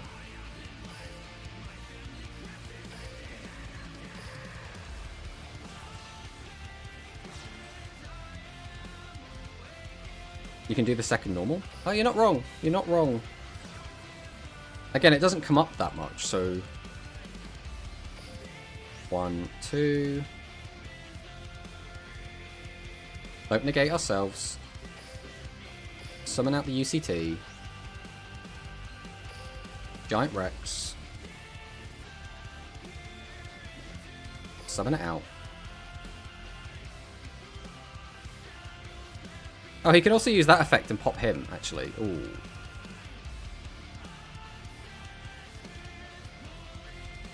Do skill before UTC? Yeah. But he's gonna get to pop, thingy, right? Don't think it matters what we pick.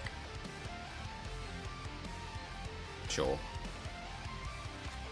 Normal summon. I think we lose our Lagia either way, because he can just respond with Arm Dragon Thunder. Yeah.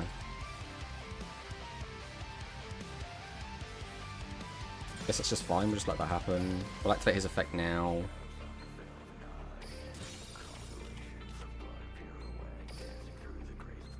Make the second Lagia. And then this is kind of it. If this doesn't win... Like, this is still, like, fine. I don't know if there's, like, an order we have to kill these in, but we're just going to click buttons. Because I'm pretty sure, like, he can't use his Neo's Fusion effect.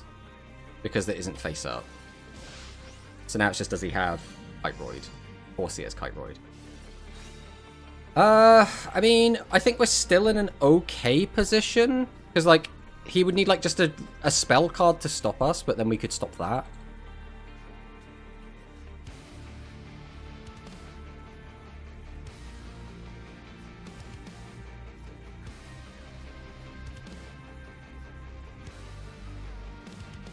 Let's see what he does.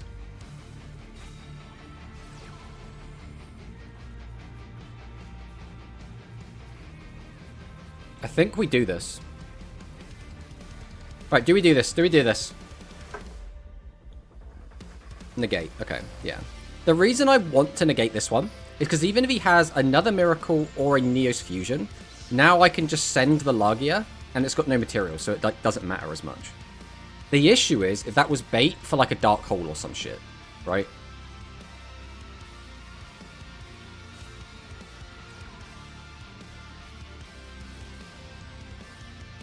I mean, I think we just let that one happen. Adds Neos.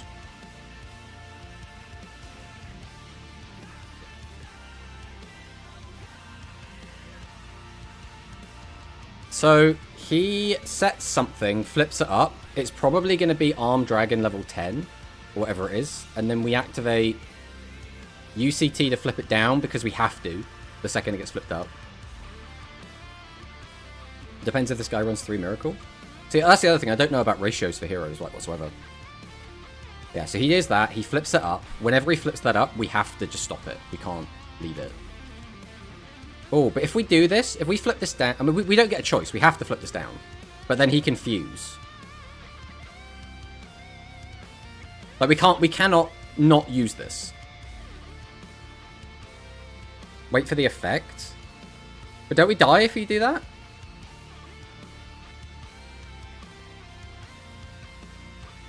If he activates the effect, so he loses a card, but won't we lose our guy? Because we can't protect him.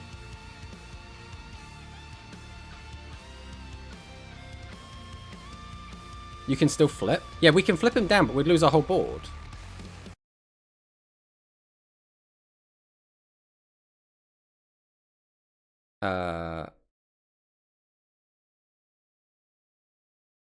Okay, I'm going to trust Giorfio. We're going to trust Giorfio.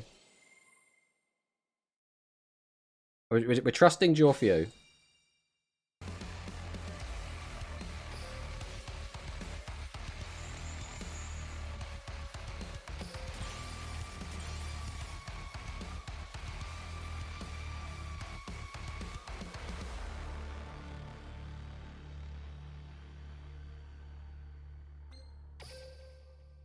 So we can go Misk into...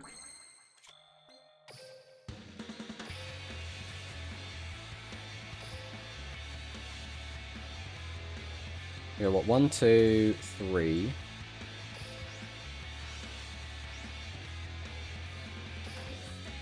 Summon out Ovi. We can get this effect to summon it out. We get Ovi effect.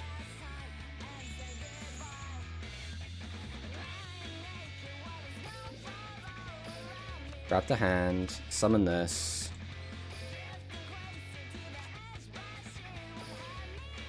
We go 1, 2. And yeah, we know exactly what he's got, so we can't do anything, right? It's just dead. We don't even need to do anything with these two. We just leave them.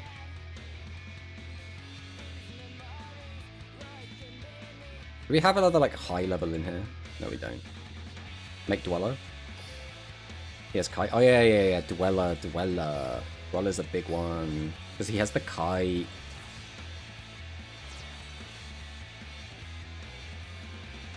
Is Kite only when the attack's declared? It is, right? It's not like Necro Gardener where you can do it early. We'll go to battle.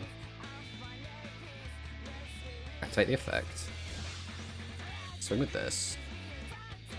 Yeah, I definitely, if Giorfio wasn't in chat, I definitely would have flipped this down beforehand.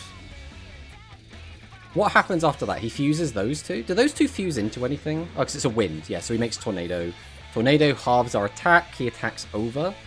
Don't we still win in that situation, though?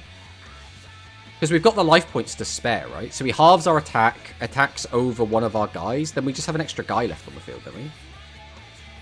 He had Neos in hand. Oh, right. So in my head as well, I'm just like... I keep flipping back and forth between, like, you can't fuse from the hand. And I'm like, no, that's Rush Tools. And that's a different card. That's fusing. Could fuse with Neos and Stratos into Sunrise. Well, also, he could have fused Neos plus Armed Dragon, right? Into Armed Neos. But I don't really remember what Armed Neos does, because no one ever summons it. Maybe search another Miracle. Yeah, if he had the Miracle. I mean, you're absolutely right. You're absolutely right.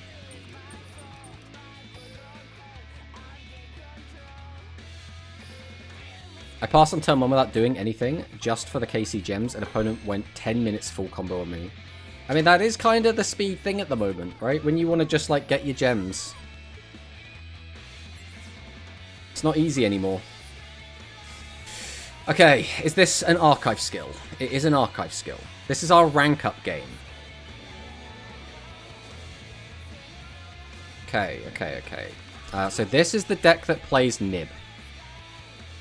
So we need to play around Nib.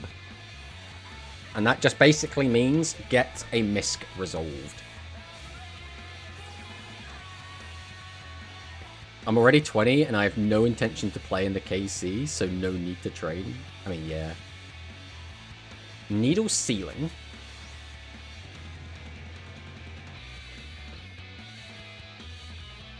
Hello, I'm here for some Dino gameplay. Hello, now, Coop, welcome. Grabs the Hidden City, flips up the Hidden City, gets a search, probably adds Fiendus. Fiendus is this is like the most annoying card in this deck, in my opinion. It's this, then Hidden City, then like Guru. Oh Christ, Lord of the Heavenly Prison.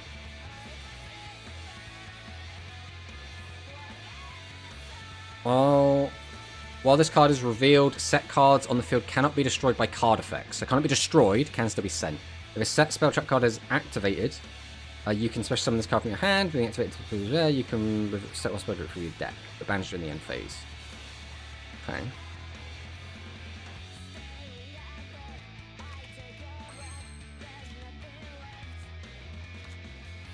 Right. Well, fossil dig.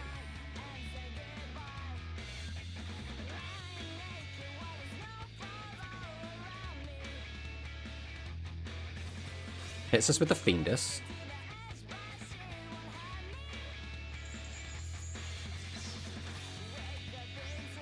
So we'll fossil dig again.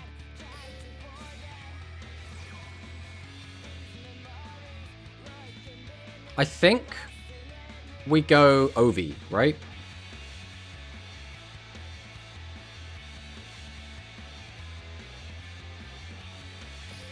We're going to take the OV. I hope I don't get punished. I hope I don't get punished. I think this is a little bit greedy taking the OV.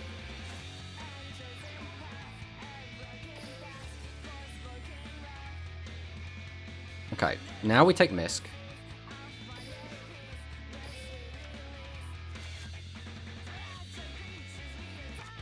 Activate Misk.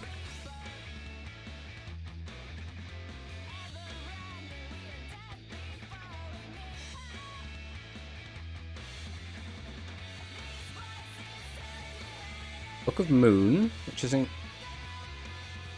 Oh, that will work actually, won't it? That's annoying. Well,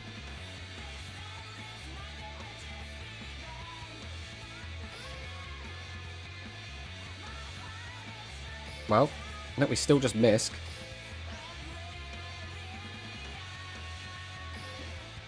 We'll get out the Archosaur. Is there a reason to use Archosaur here? I need to get rid of his thingy anyway.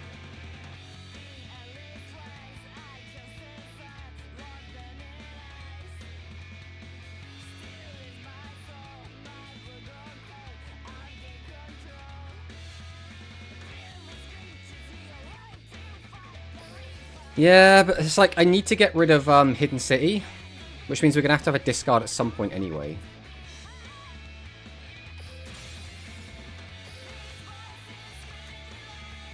I don't think I can get rid of Hidden City.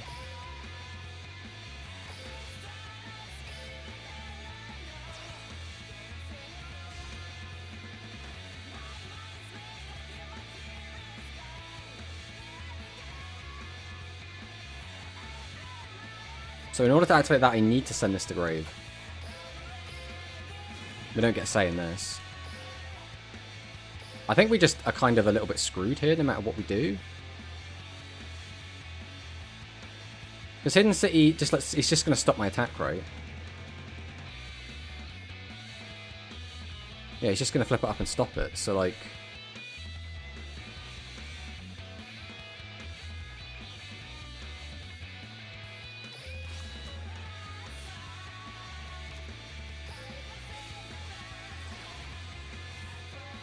Getting this also kind of just takes up space. So I think we don't do that.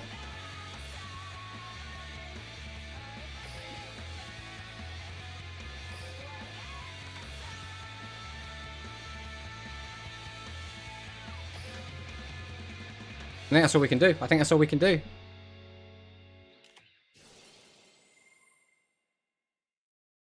When's the Rush tourney later? It is at 7 PM for us.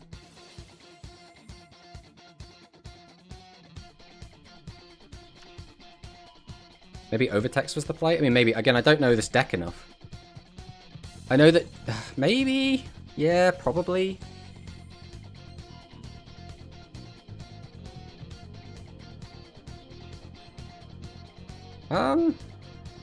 We just let this happen. Because it's going to be face down anyway, so like getting the other play doesn't help me, right? Like if I pop this and flip that down, it doesn't help.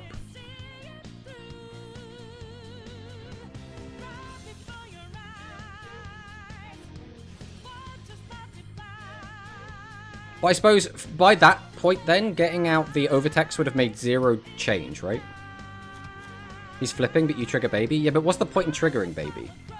Is my point, right? Like, I get out a guy, search Misk. Like, it's just for the Misk for next turn.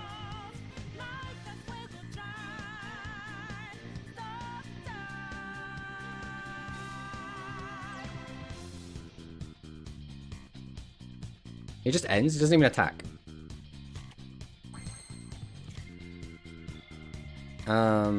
Did he search a Fiendus? I think so. Guess we'll drop the dig. See if he does anything. There goes the Fiendus. Okay.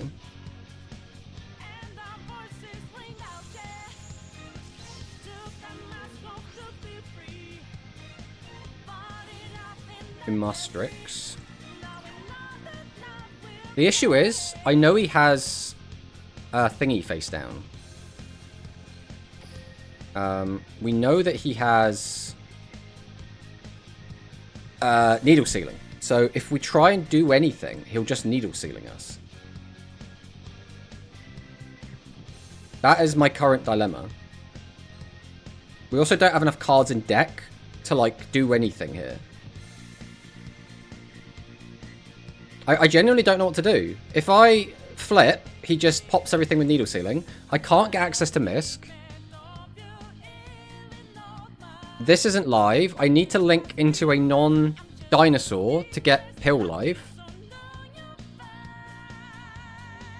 I'm genuinely, like, choice paralysis. I have no idea what to do. I have no idea what the play is.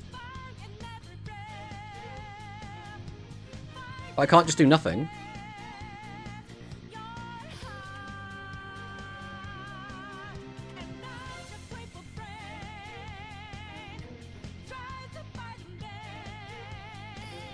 I'll do this.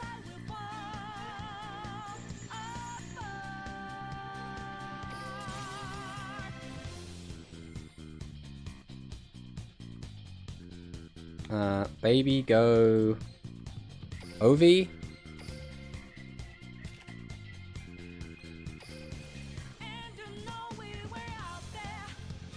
Ovi, grab Misky. Now that I have this in my hand, now we're in a little bit of control. Alright, we flip up Ovi. He activates Sealing. We activate Misk. Okay, so now I still need to get rid of this. So I guess we have to just go into this. Oh, it has to be two different names. No. Okay, that's fine. Pop this. Bring back, I don't know, this. Just whatever. We go 1, we go 2. This ironically still doesn't actually, like, win. But I need to get rid of this field spell.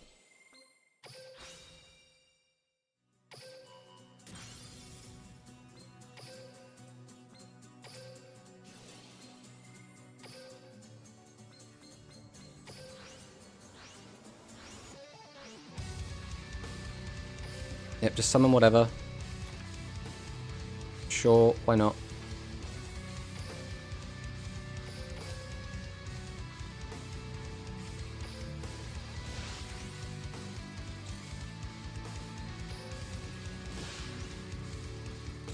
I completely forgot about Misk. That was the turning point. We just completely forgot about Misk. Oh! Woo!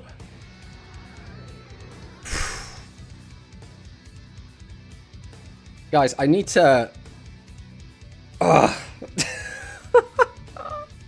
am so slow! My brain is like an old tractor, bro. It's literally like...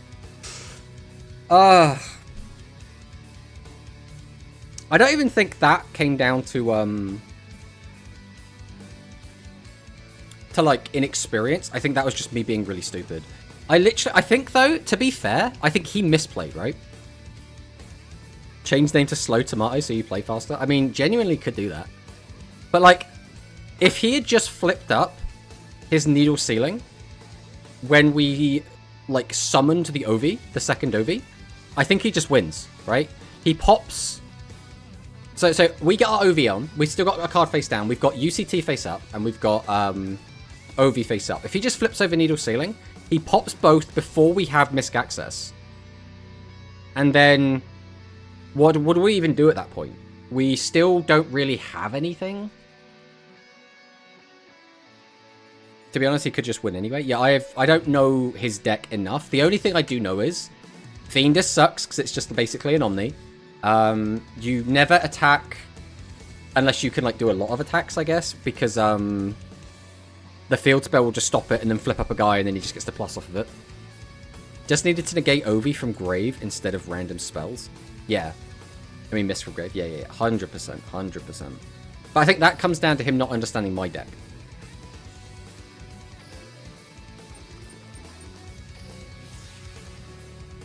But we got there. We got there. Hello, Ray, by the way. I saw you say Persona earlier, Ray. And I was like so locked in that I was like unable to like process conversation. But hello, Ray. How are you doing, Ray? Alright, we managed to get there. It's one of those things where every time I think I've like almost got a complete grasp on the deck, I learn so much more. And I don't even think Dinosaurs is that complicated. I think realistically, if you're like a newer player and you want to get into playing speed, like I think Dinosaurs isn't even like a bad place to start. Like the deck is not complicated really. At least I would say it seems more simple than like Salads. It seems a little bit more simple than like Predaplants. It seems more simple than like Resonator maybe? I don't know. Resonator feels like they have like a bunch of different lines. But we did it! 170 gems! Woohoo! No, I don't know. Yeah, that's a good point. What do you guys think is the is like the easiest decks right now in the meta? I would probably say like Hero is like the easiest tiered deck. That's like my like opinion. Don't really play it, so not sure. I mean, that's fair. Like if we go and take a look at the tier list. To be fair, yeah, Lyrilusk is a good one. Lyrilusk is a good one. You can't really see it, but Subterra is also here. That's the only one you can't see. Subterra, I think, is a little bit... I don't know, is Subterra complicated? I think it is, but in a different way, right? Like, Subterra it's less about knowing long combo lines and more about if you're playing a control deck, you need to understand how your opponent's deck works so you can correctly interact with them. Lyrilusk skill is so good, it adds MST and Droplet to your hand if you go second. I mean, yeah. Also, they can just search Crow as well, which is just funny.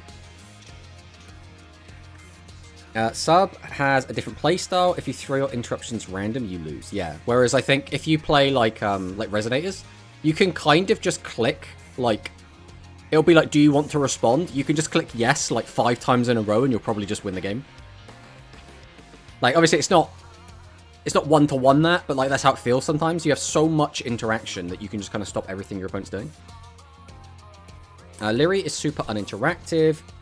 You do your combo regardless of what you're against. I mean, yeah, there's that then.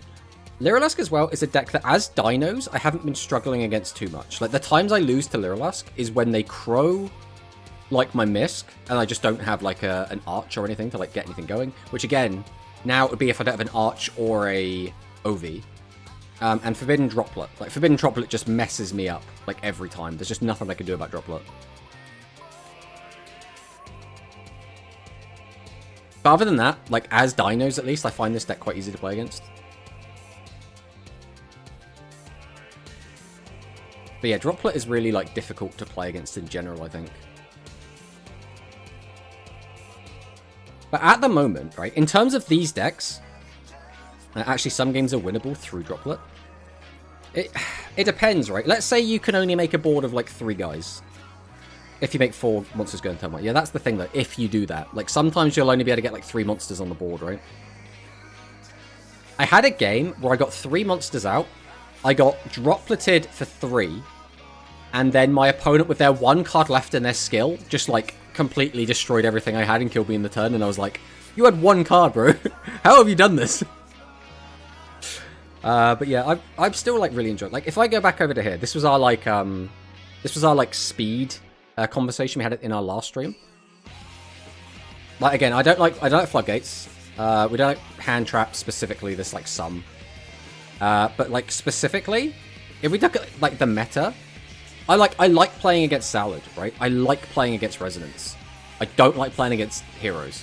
I despise playing against heroes. It's because, like, whenever I see a hero queue up, like, whenever it's like, oh, we jump into the game, oh, it's hero, you always have to sit there and go, do they win the coin toss? Yes. Okay. They're going to draw 32 cards, and then I just need to hope they didn't find the DDG. And if they set up DDG and Necro Valley, it's just like, oh, I don't know, man, game's over. I mean, to be fair, DDG on its own, like, messes me up super bad. But yeah, I really like I said, I really like playing against Salad, I really like playing against Rezo, I really like playing against Predaplants. Don't like heroes. Birds are, like, annoying, but, like, fine. I have not got anywhere near enough experience against Gemini or Tri-Brigade, like, at all, right? Yesterday I played against Lurolusk, me going first. His hand was MST, Droplet, Blizzard, Valeb, and Birdcool. Oh boy. And then Birdcool just, like, did full combo on its own, right? Lyri can send 4 if they open Birdcool plus Droplet. There you go. There you go. How can they always craft their hand? It's just the way, right? Yeah, but they need a slightly more specific hand. Yeah, for me, like, Birds and Subterra are, like, the annoying decks to play against, but, like, they're annoying, but they're, like, fine. Like, the only deck that I think is actually miserable to play against is Heroes. And it's not even the hero part of the deck. I think the actual, like, playing around Super Poly is fine. Again, I say that. I have Misk, right? So, like, playing around Super Poly is a lot easier for me than a lot of other decks. I know some other people might hate Heroes a lot more than this. But the only thing that really bothers me about Hero, really, is DDG. Necro Valley, I can play around sometimes. It depends what the hand is. DDG is just like, I just kind of lose on the spot, and that's just not very fun. Still one though, Chief second goes Burr. Nice, nice. They got Warbler plus Canary. They can also summon Warbler and then Droplet. I guess it depends, right? Because the second they... Nah, because the issue is the rules for Yu-Gi-Oh, right? Because when you enter the main phase, your opponent gets priority on the first action. So what you want to do is, like, opponent enters main phase, and then, like, they could use a quick effect, right?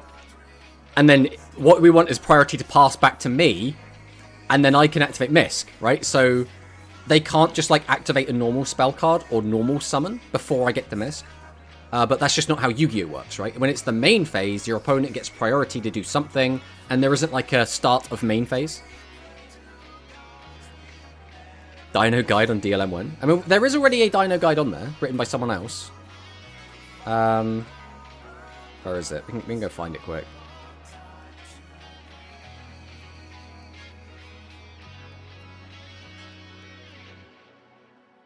We'll get there one of these days.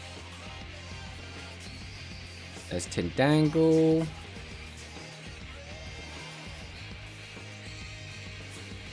I'm sure it's on it. I'm sure I've seen it. Introduction to Springans. Introduction to Dinos. Yeah, there's already a Dino guide on it. I feel like there's something here. Not enough combos? Yeah. But this is at least like a starting point for Dinos. And then that they have their sample list.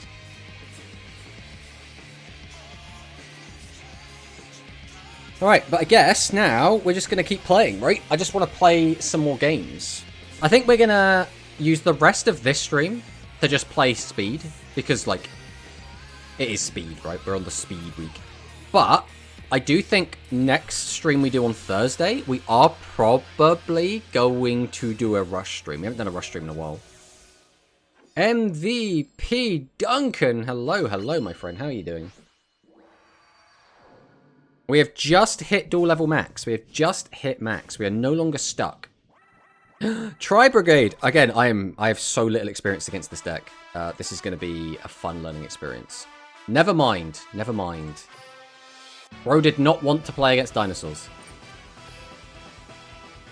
Don't you use the Chronicle effects? So we got these. We got these. Our UCTs are Chronicle. That's it. I know you play a couple of decks, but you didn't customize. So the issue is, right, first things first, right? In honor of Giorfio, who has coached us a little bit today, we are going to change our name to Slow Tomato. I think it's very important. The other thing we were going to do is take a look at our stuff, because the issue we have is I don't want my cards to not be in unison. So we have this, which we just did so we could start unlocking chronicle effects. But I hate it when they look different, right? So I made these two because I had enough chronicle resources to make them look identical. No, we don't want that. If we go to special processing. So for example, if I went to, I don't know, what's the next card we'd probably do? Like, maybe Overraptor?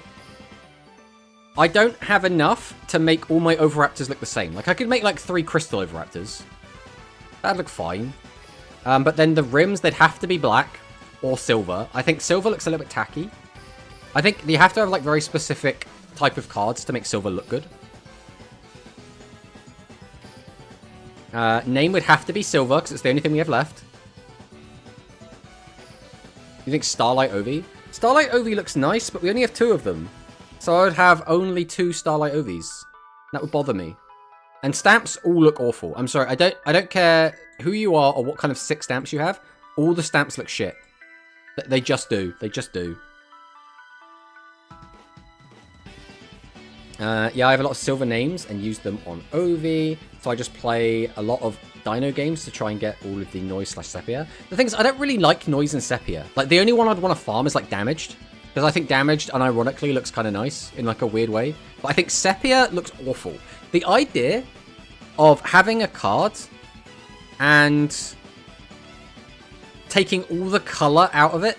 Like, let's see what we have on this guy. We played a decent amount of Dragon Maid. We might have someone here. No, we've only got Noise level 1. But I think Sepia looks so ugly. Like, actually just ugly as hell. The other one is Noise. I don't like any of the noises. I think there are some cards where Noise looks really good. So a good example, I think Prima Katana looks really good with Noise. A Sepia Dweller looks really nice. I don't think I've seen a Sepia Dweller, so I couldn't really speak to it. Don't diss my Void the Star. Damage Baby fits so well. I mean, I would damage my baby. I would damage my baby. But only a few cards look good in Sepia. Yeah, I think that's the issue is one of the things that makes Yu-Gi-Oh cards like really cool is that they pop, right? They've got like really sick looking colorful art. And the idea of like taking that color away, I'm just like, why? Why would you do that? You've just made it look brown and stinky. I can send you mine in Discord? Yeah, sure, man. Go for it. I'd love to take a look at it. But yeah, other than that, it's like... I would like to have more Chronicles, but I don't grind, like, KCs and GRFs, so getting more Chronicle effects is, like, not easy, right? Right, let's take a look at this.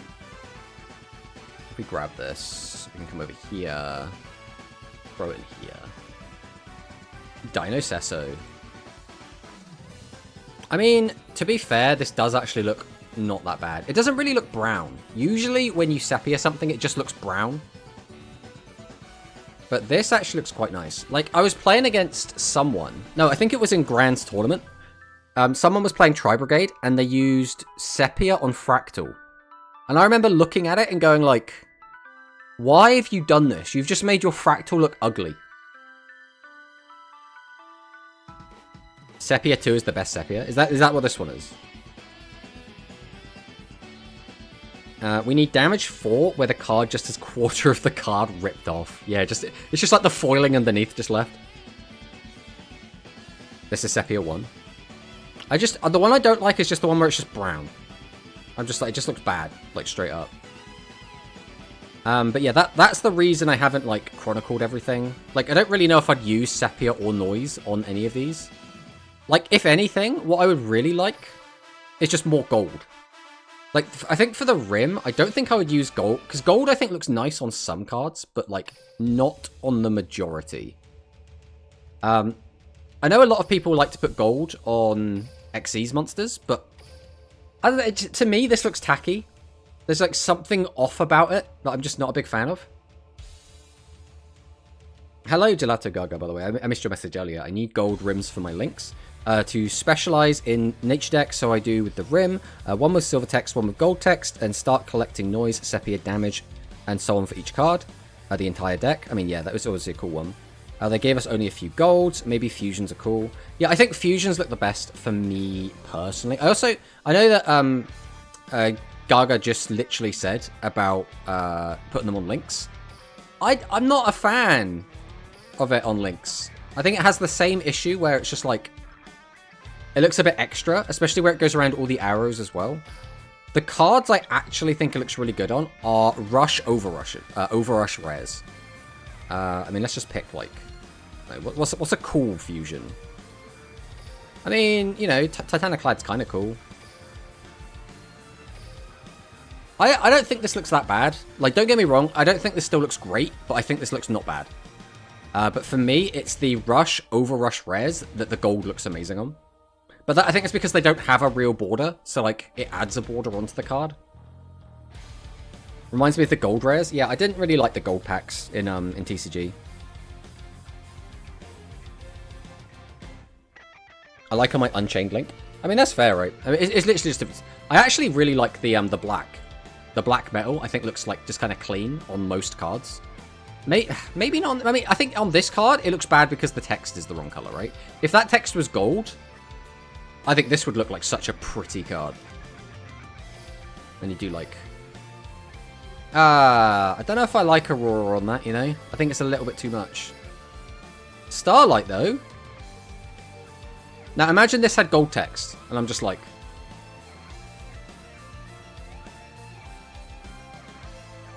Black metal is very clean on links. Let's take a look at a link quick. The issue is this account doesn't have many good links. I want like a sick boss monster. I thought we'll look at Dark Fluid, the Dwan special.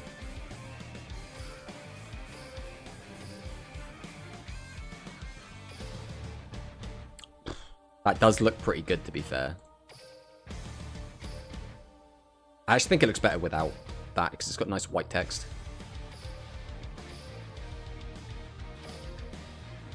Starlight's pretty good on that. How does Aurora look? Yeah, I think some cards, Aurora just hits them, and it looks a bit weird.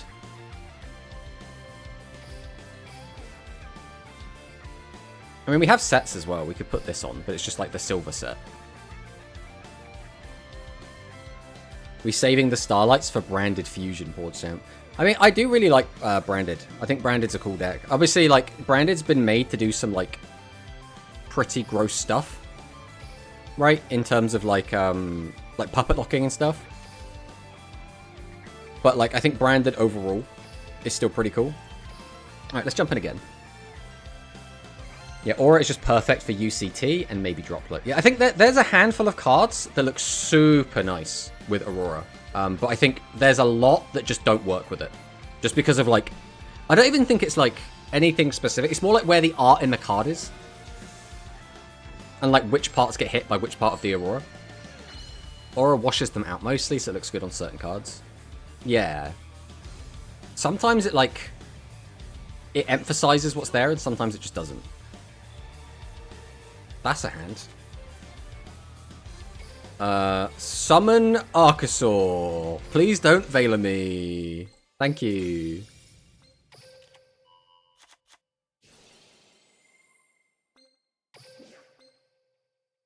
Right, we go Ovi. I think we probably just grab UCT. I don't really know how many we're going to end in Graveyard is the issue. I don't think it's worth taking Misk here.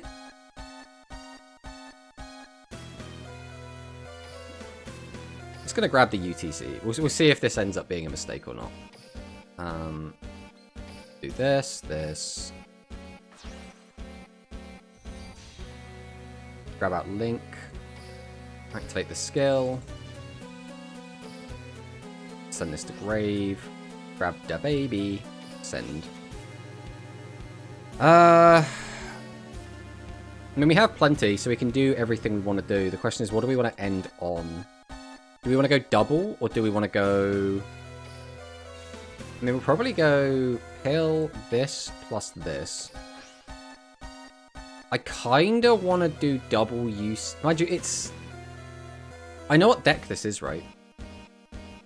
So Overtext is probably what we go for.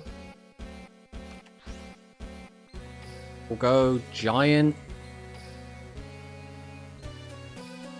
We need Dweller because it is a deck that spams shit out of the graveyard.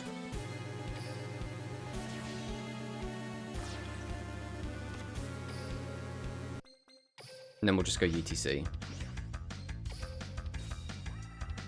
Dweller, UCT Overtex. It's Shadow. He has Traps Engrave. Alright, we will end our turn on that. He is based enough to play Droplet. I mean, if he's got Droplet, he's got Droplet, right? What? We're not doing anything about that, realistically. We'll just drop the Dweller now.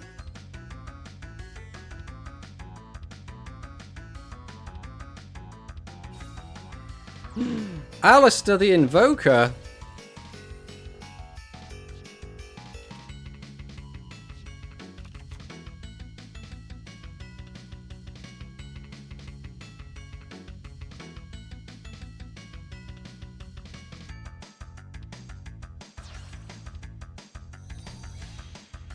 Artemis? Okay. I always know this is just like what you climb with. Invocation. I mean, do we stop Invocation? I'm just going to stop this. Because at the very least, this will get me to Misk, which makes me feel like a little bit safer.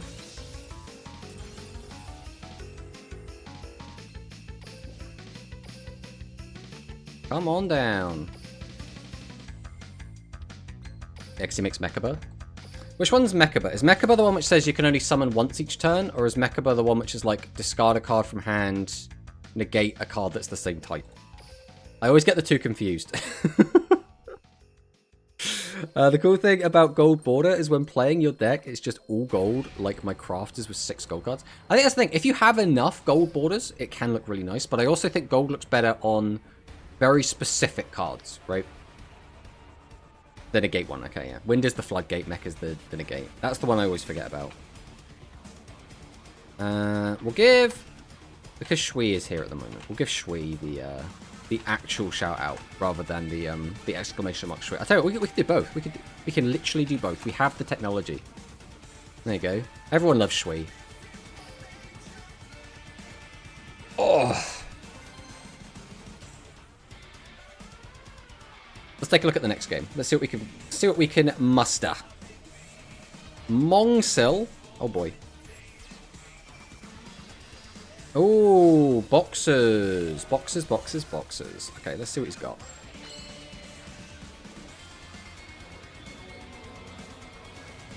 DINO Awakening.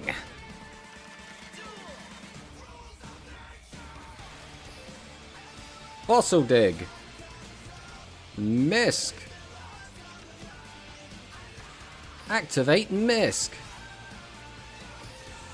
Activate Misk. Summon Archosaur. Archosaur's effect. Pop the baby. Grab the pill. Baby Cerosaurus effect. Special summon Overraptor. Overraptor's effect. This is actually a little awkward. What do I search here? Do I just search another baby?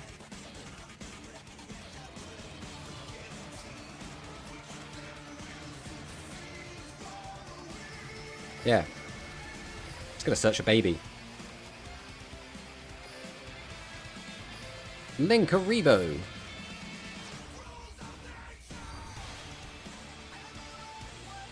Activate the skill. Send the Linkaribo. Send the Giant Rex. Normal summon the baby Cerosaurus. Activate Soul Eating Overraptor. Pop the baby. And here I'm going to get back Archosaur. And then I'm going to get out another Archosaur. And then I'm going to make Robin.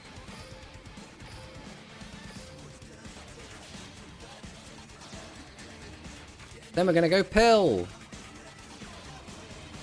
1, 2, 1, 2. I guess I'll make you Giant Rex. Come on down. 1, 2. Into Lagia. 1, 2. Summon the mighty UCT. Pass. Alright. Boxers. Also, hello, Lady Jasmine of Olivine. Well, I did again see your messages earlier, but I was like so locked in that I had no capability to speak to chat. So hello, hello. Gold border and name on ORR, SRM, and SRW. Yes, any any Overrush res looks sick. Is that a promoter? And a promoter?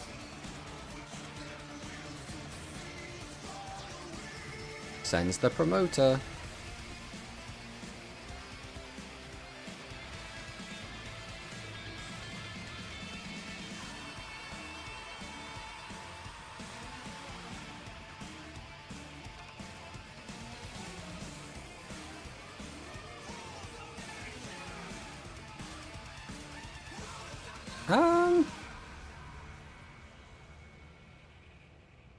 I think I'm going to do this. The logic is that he can't immediately Xyz if I get rid of this. So now he needs to summon again.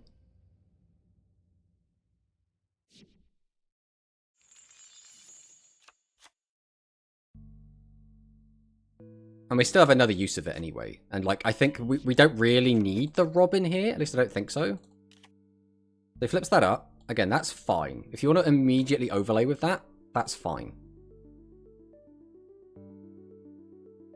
If you want to use the effect to get another 2 guys, I will then flip all of them face down. Okay, so he's going into Dempsey. So this is...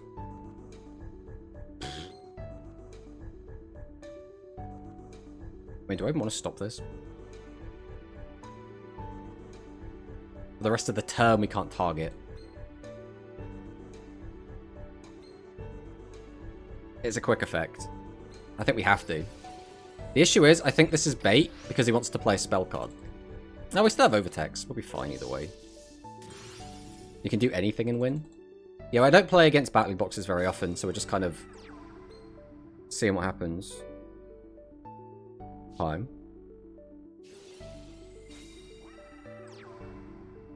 Probably should have put them back in his hand, really.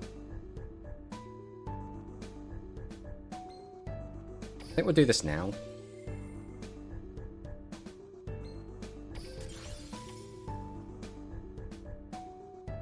Because like he's got 2 face down now, right? That are now stuck face down. I didn't want to do it before, just because he had other cards he could have used to like get in the way. I mean... The only issue is his back row might be something annoying. Other than that, I could just activate this. Let's see what he does. We'll change this to attack. Change this to attack. I mean, we've got a negate anyway, so it doesn't matter. It literally doesn't matter. We'll just go double pill. Just to, like, make sure we have extra cards that do things. Get rid of this. Get rid of this. And we have a card to send as well, so it doesn't make any difference at all.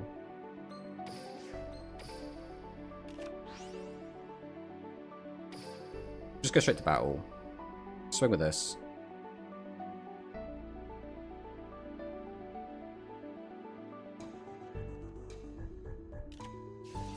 Book of Moon? No. I mean, I'm just gonna get rid of the baby. Baby effect. I forgot this guy has an effect. Add it to your hand. Okay, that doesn't matter. Oh, he's got the one that stops a direct attack, doesn't he? That might actually get in the way.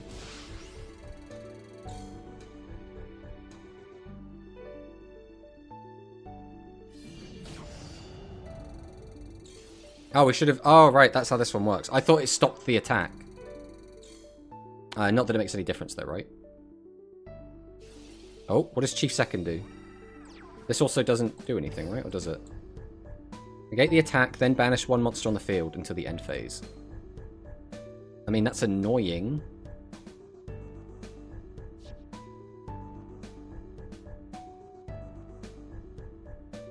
I didn't know what this guy did from hand. I thought that Veil stopped the attack before it hit. Not that you could take the hit and then use it.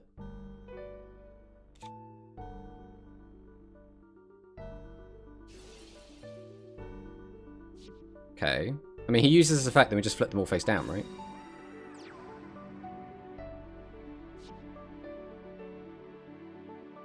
That's... Wait, there's no point in flipping it down here.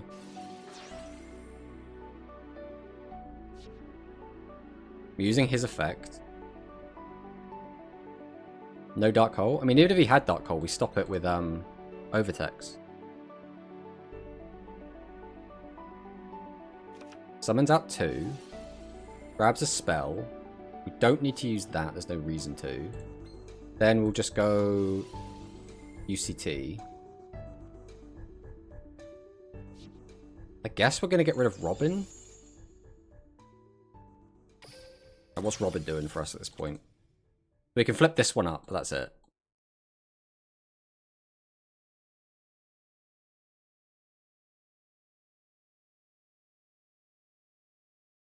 I really like battling boxes. Like, to be fair, I never played with like this version of battling boxer. I never played with like promoter. I played with just like the first wave of support the battling boxers had, where like the main combo was like lead yoke.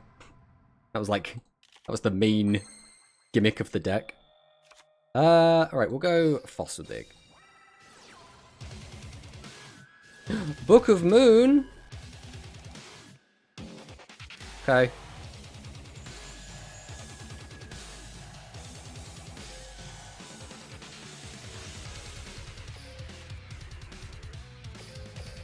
Go get him, champ.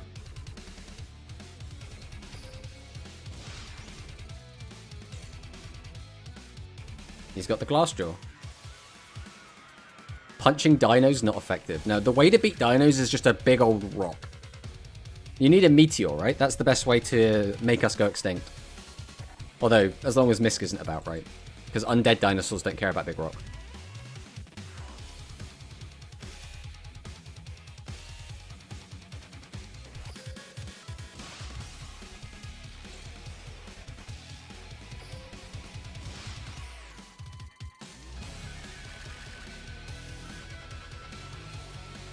Uppercutter effect. Now I can special summon a battling boxer monster from my graveyard, except for Uppercutter.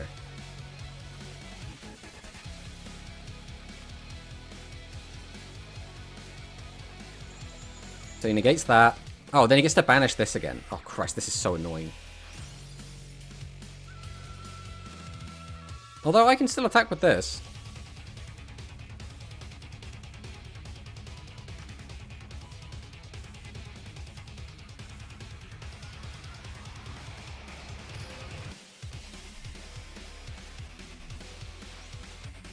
What does this one do?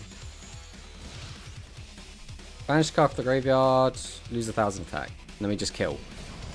Bro really did not want to go down, did he? He really didn't want to go down. He reborn the wrong one. I see, I see. I've played against this deck a couple times in the past, and usually they just kind of die without much effort. Like, that was the most I've ever struggled against that deck. Sent me a nice. My lovely chat. 3,500 effect damage from UCT. I mean, it's just how it goes, right? Sometimes dinosaurs are just a burn deck. My favorite.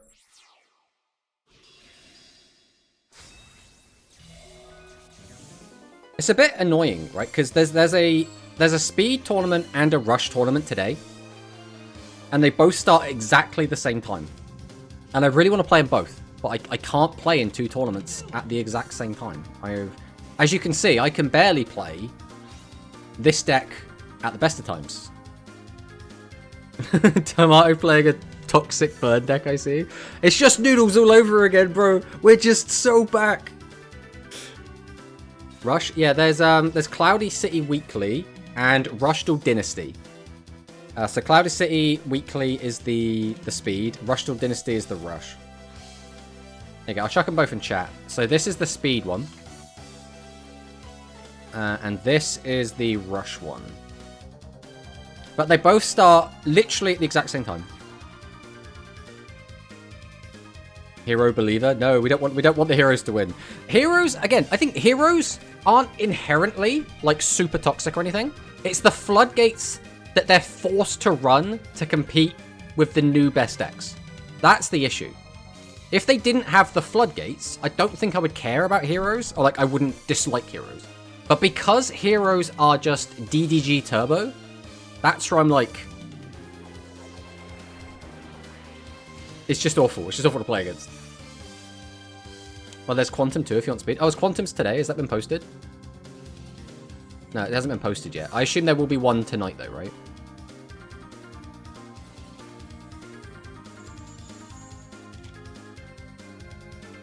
Because I'll probably enter Quantums. It means staying up late, but like I do really enjoy playing it.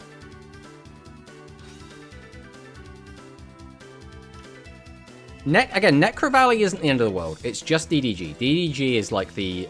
Oh god, I can't play. Necro Valley on its own... I mean, with this hand, it's still pretty bad. Okay, so we need an OV. Okay. So we go... Activate Dig. The issue is we need the Misk as well. But Misk on its own doesn't do it. We need the OV to get rid of that so we can actually play the game. So we'll grab this.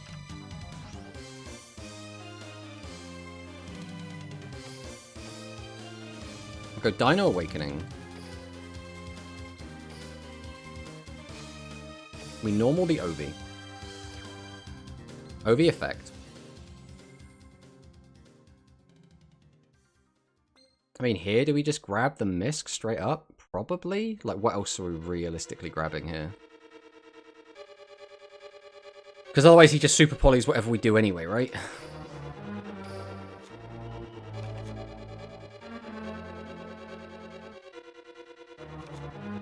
Question is this going to land? We'll activate the Misk.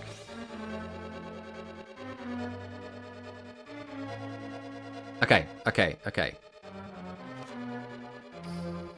Normal summon Archosaur.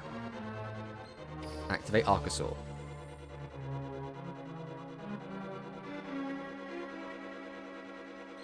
Destroy this. Grab this. Okay, now how greedy can we get? I think it would be super greedy to go into thingy. What we could do is just pop Sunrise, right? Would that even work?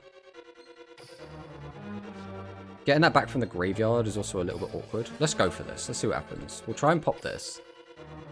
Does he have Neo's Fusion? He doesn't. Oh yeah, I'm an idiot. I know that doesn't work. I should know that doesn't work, but that's fine. Alright, we will now just go... I think we go straight into Phoenix. And the reason is... that I think if I go Linkuriboh and he stops it by super polying it, we're then in a really bad spot.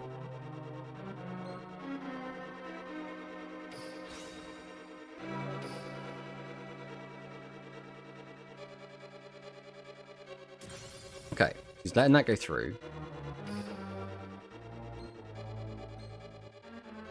So now we'll do what? 1, 2. Then we activate that afterwards. Yeah, okay. We'll go 1, 2.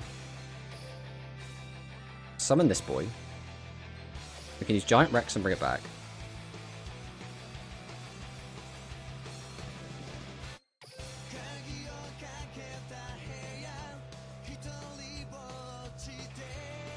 So in the graveyard, we currently don't have anything, so we have to activate him and send Phoenix to the graveyard.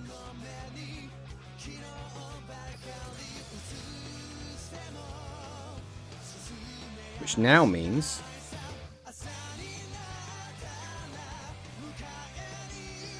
we don't want to banish that one. We'll banish that one. And that one. There was probably a way better way to do this. Mr. Ring Baby. Yeah, that would have been probably better.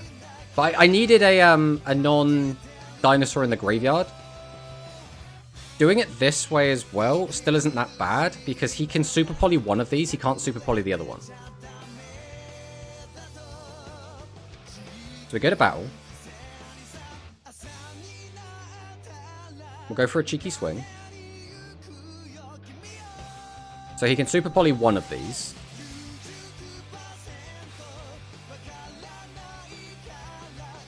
He had the Miracle Fusion as well.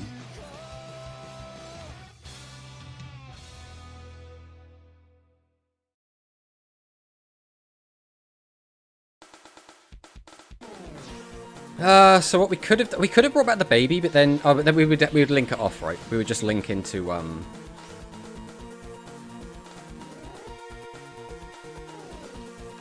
gets the liquid soldier, okay.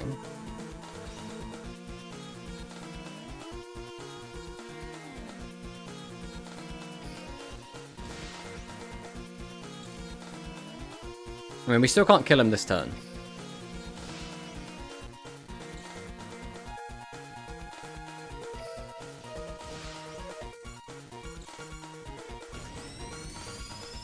Go on, just don't read. Just don't read it and scoop. Alright, he's got one card in hand. He's got the skill, which can get him a free boss. He basically needs... Yeah, I was going to say, he needs Neos Fusion to really do anything here. The issue is that he's going to now force me to use UCT. Then he will... Yeah, so we have to use UCT here. We don't get a say in this. The plus side is we still have Misk Engrave. So we have follow-up for this. So now he activates his skill. Oh, it doesn't have anything to use the skill with, okay.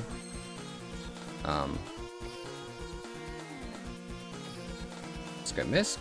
I guess we'll just do the 4. 1, 2, 3.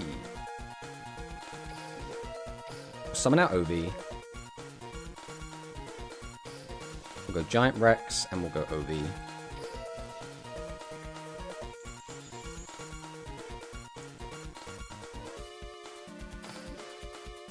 Grab this. Summon this. We'll go Dweller, I guess, just to be safe.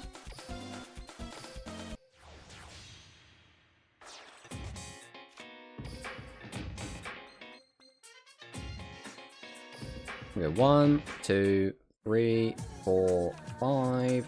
Summon out Wattles. To battle! Oh, don't do that.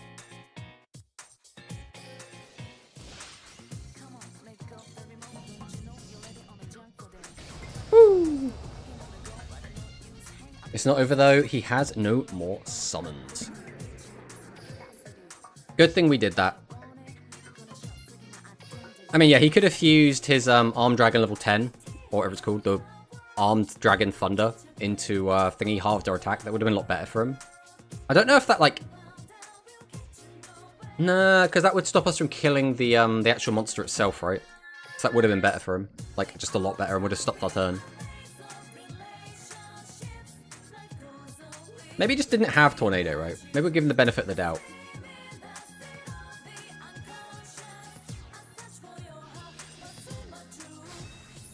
Dinosaurs! Okay, you always want to go first in the Dino Mirror. Ugh. He's on a 7-win streak! Okay, we lose to this guy then. So he's just going to make Dweller, and then we're going to have to try and play through Dweller. And it's going to be unbelievably painful. Because you got to remember, Dweller turns off... Okay, never mind. Maybe we don't have to do that. Maybe we don't have to do that. So Dweller would turn off Baby. It turns off Misk from the... Like, Misk's graveyard effect. It turns off... Is that it? Is that all it turns off? Just Baby and the graveyard effect of Misk? Whenever I see Yuya on ladder, it's almost always like some bullshit. It's almost always some sort of bullshit. Pendulum Rebellion! So is this going to be the like Sky Striker version? Where it's nothing but like negates and interruptions and shit? Pendulum Rebellion!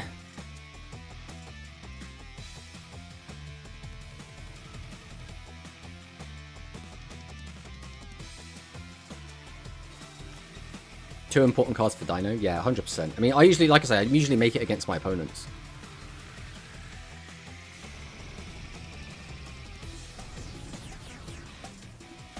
It's a Pendulum Shokan.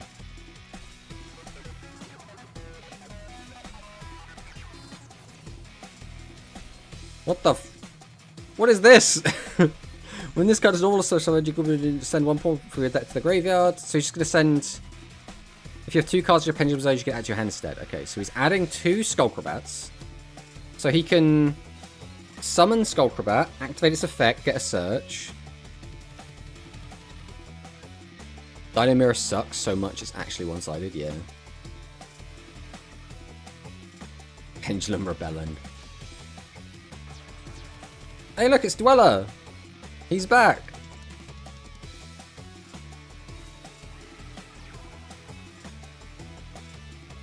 I've never seen this deck actually do things. Usually it's just like, either like an FTK or like some bullshit.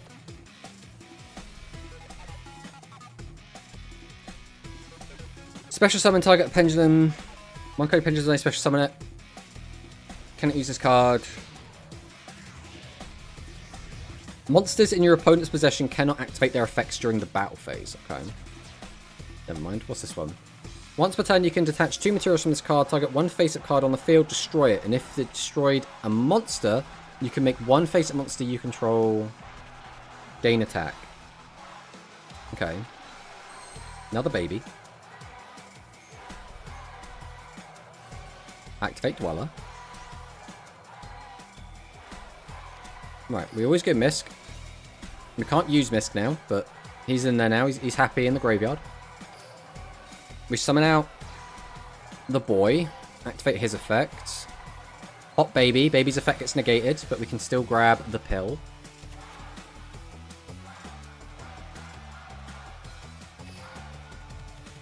We can make Linkaribo. There's not really a reason not to, because we're going to need it either way. But you could just pop it if he wants.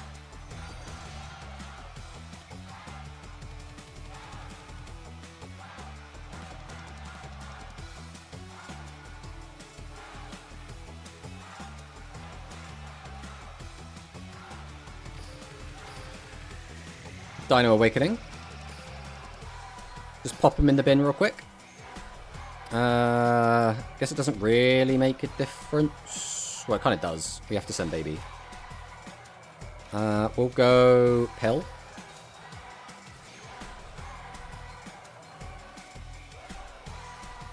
And yeah, we'll go baby. We'll go Linkaribo.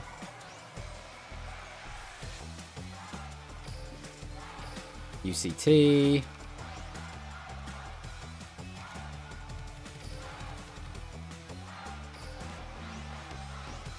UCT.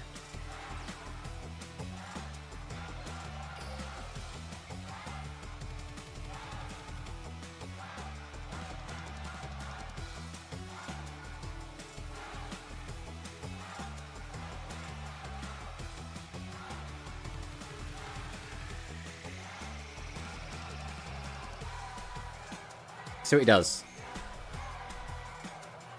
He needs a hand trap to stop me.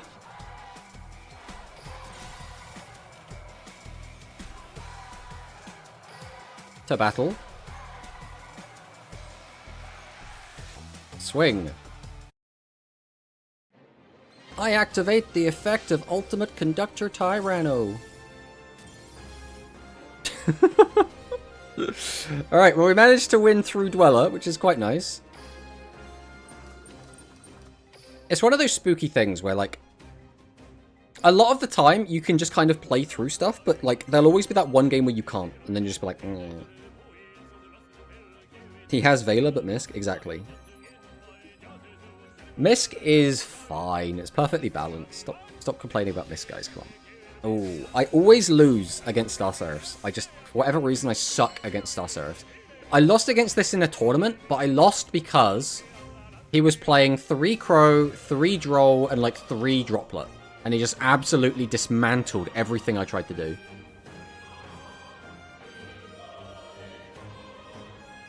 It was literally like, you know, I activate Misk. He like hits it with fucking Crow. And then it's like, okay, summon UCT to start getting plays going again. He's like, hit it with Droll. Or, no, it was Veiler? I can't remember the exact... It was on stream, I think. It was on one of the Grand Prix streams. I don't expect anyone to go back and look at the VOD. But there is video evidence of me getting absolutely shit on by this deck.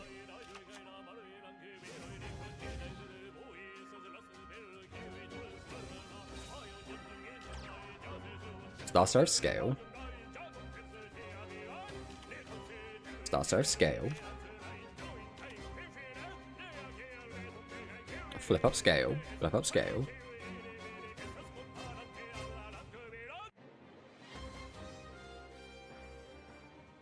What do you have for me, brother?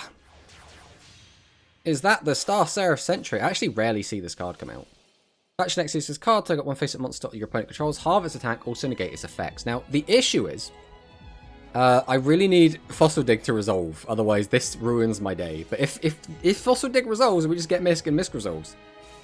We'll be fine, this doesn't do anything.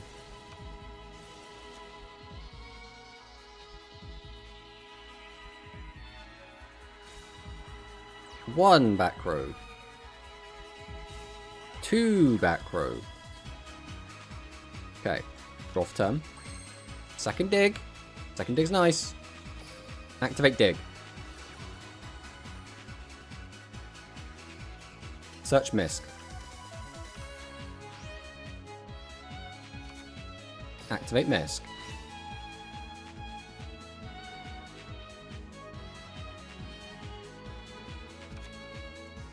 Activate dig.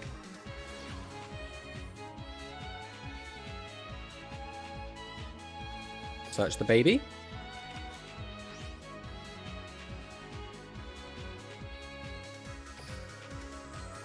Activate Misk.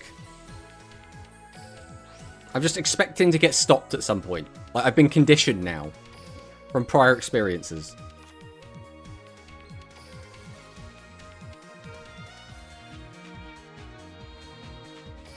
Pop the baby. Get the pill.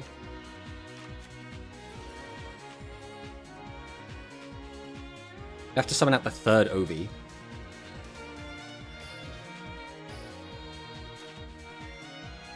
Ovi effect.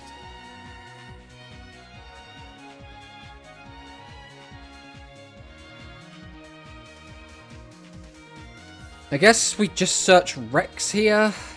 Because we don't have Rex or UCT in the hand. We'll go into Linkuriboh.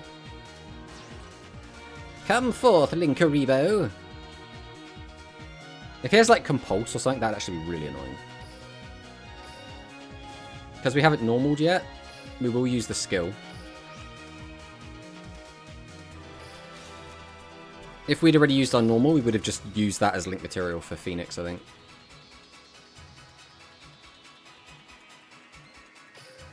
We'll go Ovi. Ovi popped the baby. And mind you, if we're going to make that anyway, I guess it depends on what board we're going to end on. Because, like, we could have gone... We could have, instead of search... But we would have had to send something to the graveyard, so maybe it doesn't make too much difference. We'll just make a... It comes down to, are we making Phoenix, or are we making just, like, two lots of interaction? I'll tell you what, we'll do it this way. We'll go Misk. This is maybe, like, a little bit riskier, but...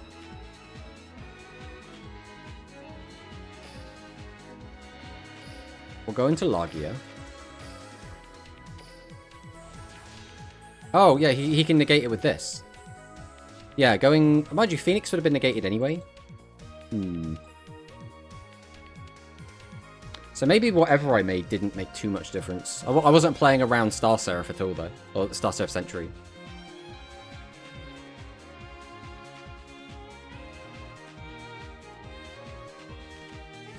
I'd say it's Chalice. I mean, there's no reason to stop that, so okay. I will allow this. I'll go double Evo Pill. That kind of worked out perfectly, to be honest.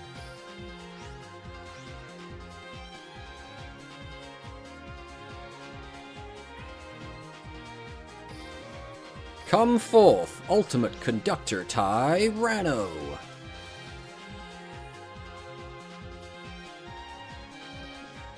Summon out the Giant Rex. We'll just go UCT. The question is, do we want to get rid of... We'd have to get the last guy out of our deck, which I don't really want to do. So, we're probably going to leave the baby where it is. Actually, do we have to? Yeah, because we want to get a 4 out. It shouldn't make any difference, actually. So I will pop the baby. We'll pop the baby. Because baby can get out anything. It doesn't have to be a level 4 specifically. We want a level 4, basically. But I don't need to search the last one, because I can just use the skill to change this one's level. So we can go Dino Awakening. Target the Archaeosaur. Overlay into Lagia. Deal with the final back row.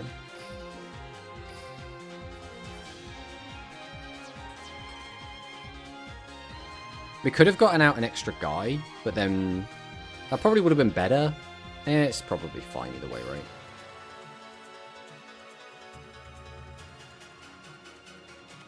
right? Activates Book of Moon. But what if I had a Lagia?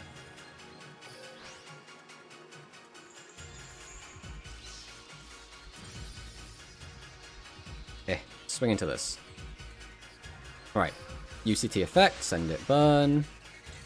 UCT effect. Send it burn. Swing in for 28.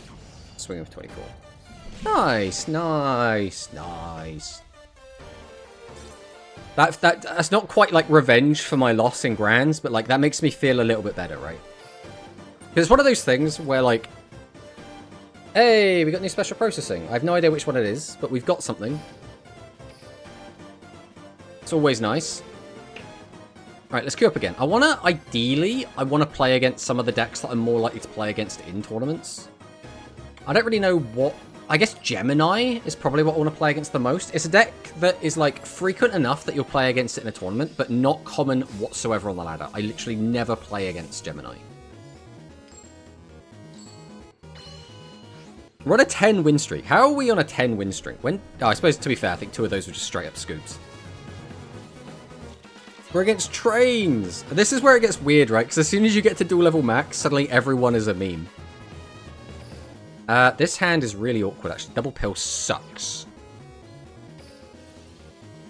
I could search him. That just gets me into the 1. We're probably doing that, but we have no way to pop. So I think we still just do search the misc. So we're going to do this just to get the ball rolling. We know we're not going to get to resolve our effect.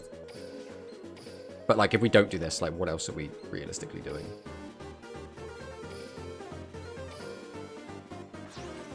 We send this, we summon out Linkuriboh. Activate the skill. Send my friend to the graveyard, grab that. I mean, are we just sending a baby? The pill could be good follow-up for next turn. It kind of depends. I think I will just send the baby. Because we can't do anything else with it anyway. We'll do that, and that. Summon out UCT, and that is going to be all she wrote. Let's see what he's got. Let's see what he has got for us.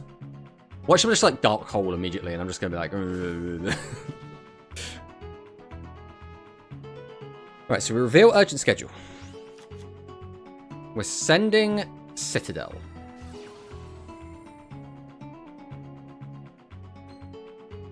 Activates the Urgent Schedule.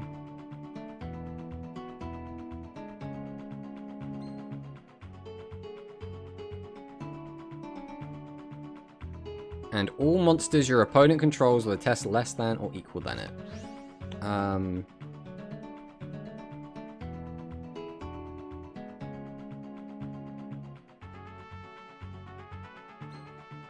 going to do this here, just because I'm worried that I'm not going to get a chance to get my misc. I'm not sure if this is correct. I don't really know how to play against this deck. We're just going to see where this goes. I think just having the misc for protection is going to be important here. But let's see what he does. Let's see what he does. Activate Switchyard. Normal or special summoned. You can activate its effect. Your opponent does no battle damage the rest of this turn.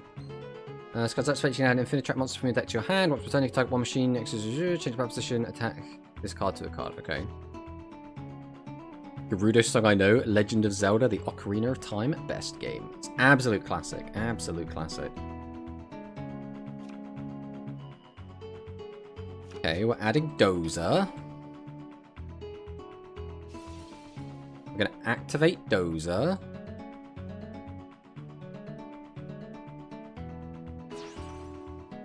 You contribute face down cards to summon it.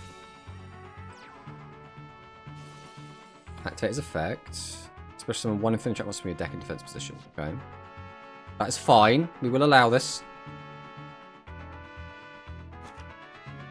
Summons out the Trencher.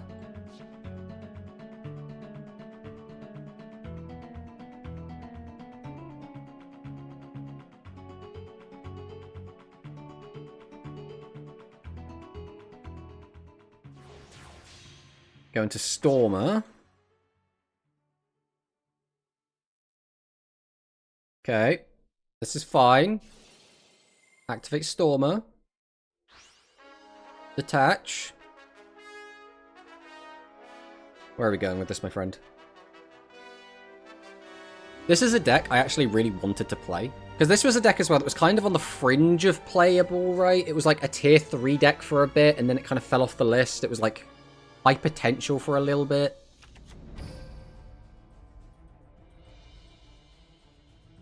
Weren't big brain enough to finish. It wasn't about big brain, Manicust. It was about it's made up of a ton of URs, and just getting the gems to finish it was a nightmare.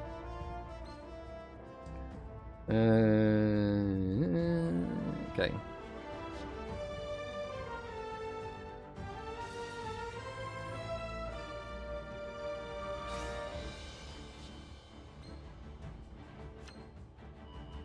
Grabs the bullet train.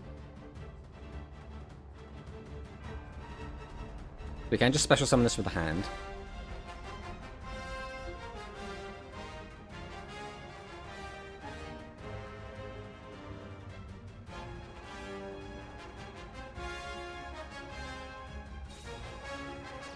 Summons out Railroad Stampede. Activate its effect. It's fine, right?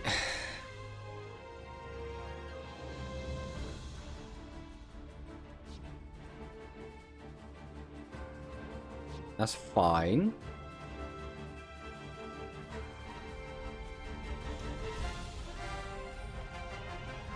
Playlist is a total banger. I do like my playlist, I'll tell you that much. Okay. One of the phases. Okay. So you're ready to make Rail Cannon Matey Boy. This guy. He burns for 1,000. Total banger. New now proof of the hero too. Yeah. I absolutely love the Monster Hunter soundtrack. Okay, so we're detaching that. We hit us for 1,000. At some point, he's going to use Citadel's effect. Okay, we go into Libre. Did we just die? Because this is an attack. Oh no, we can send it to the graveyard. No, we can't send it to the graveyard.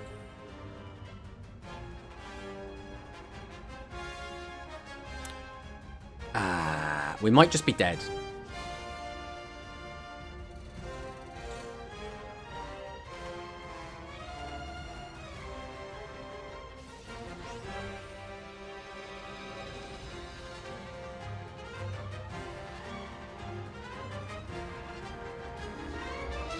Okay. He comes back.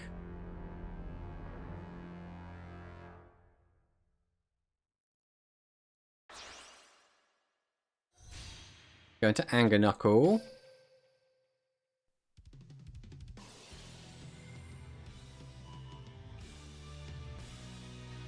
Okay.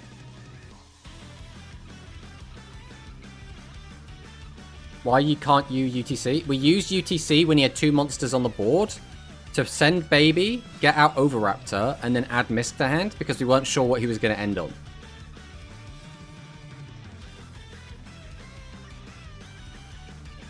Because again, I'm just not familiar with this deck whatsoever. I think this might be the first time I've ever played against Earth Machine, so I have no idea where I'm supposed to interrupt them. Against most decks, if they've got 2 face-down cards, they can't really continue the game, but...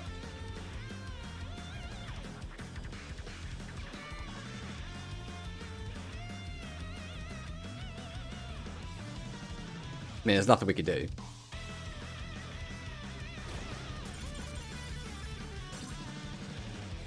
I mean, it's a shame.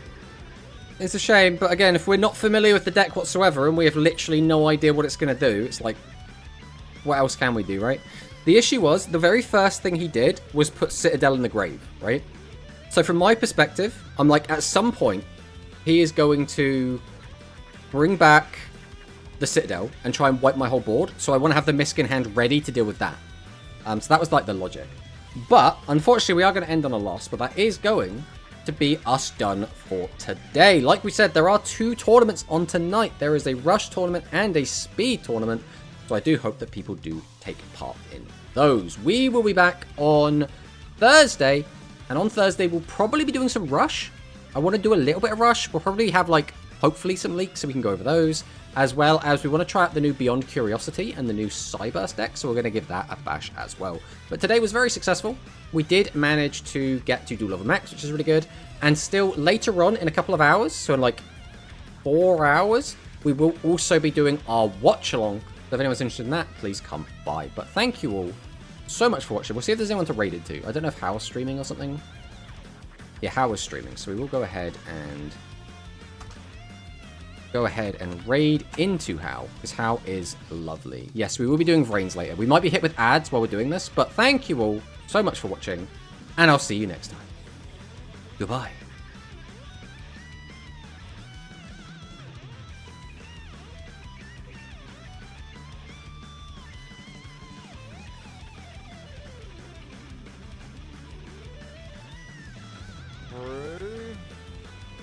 Yeah, we have to let that through.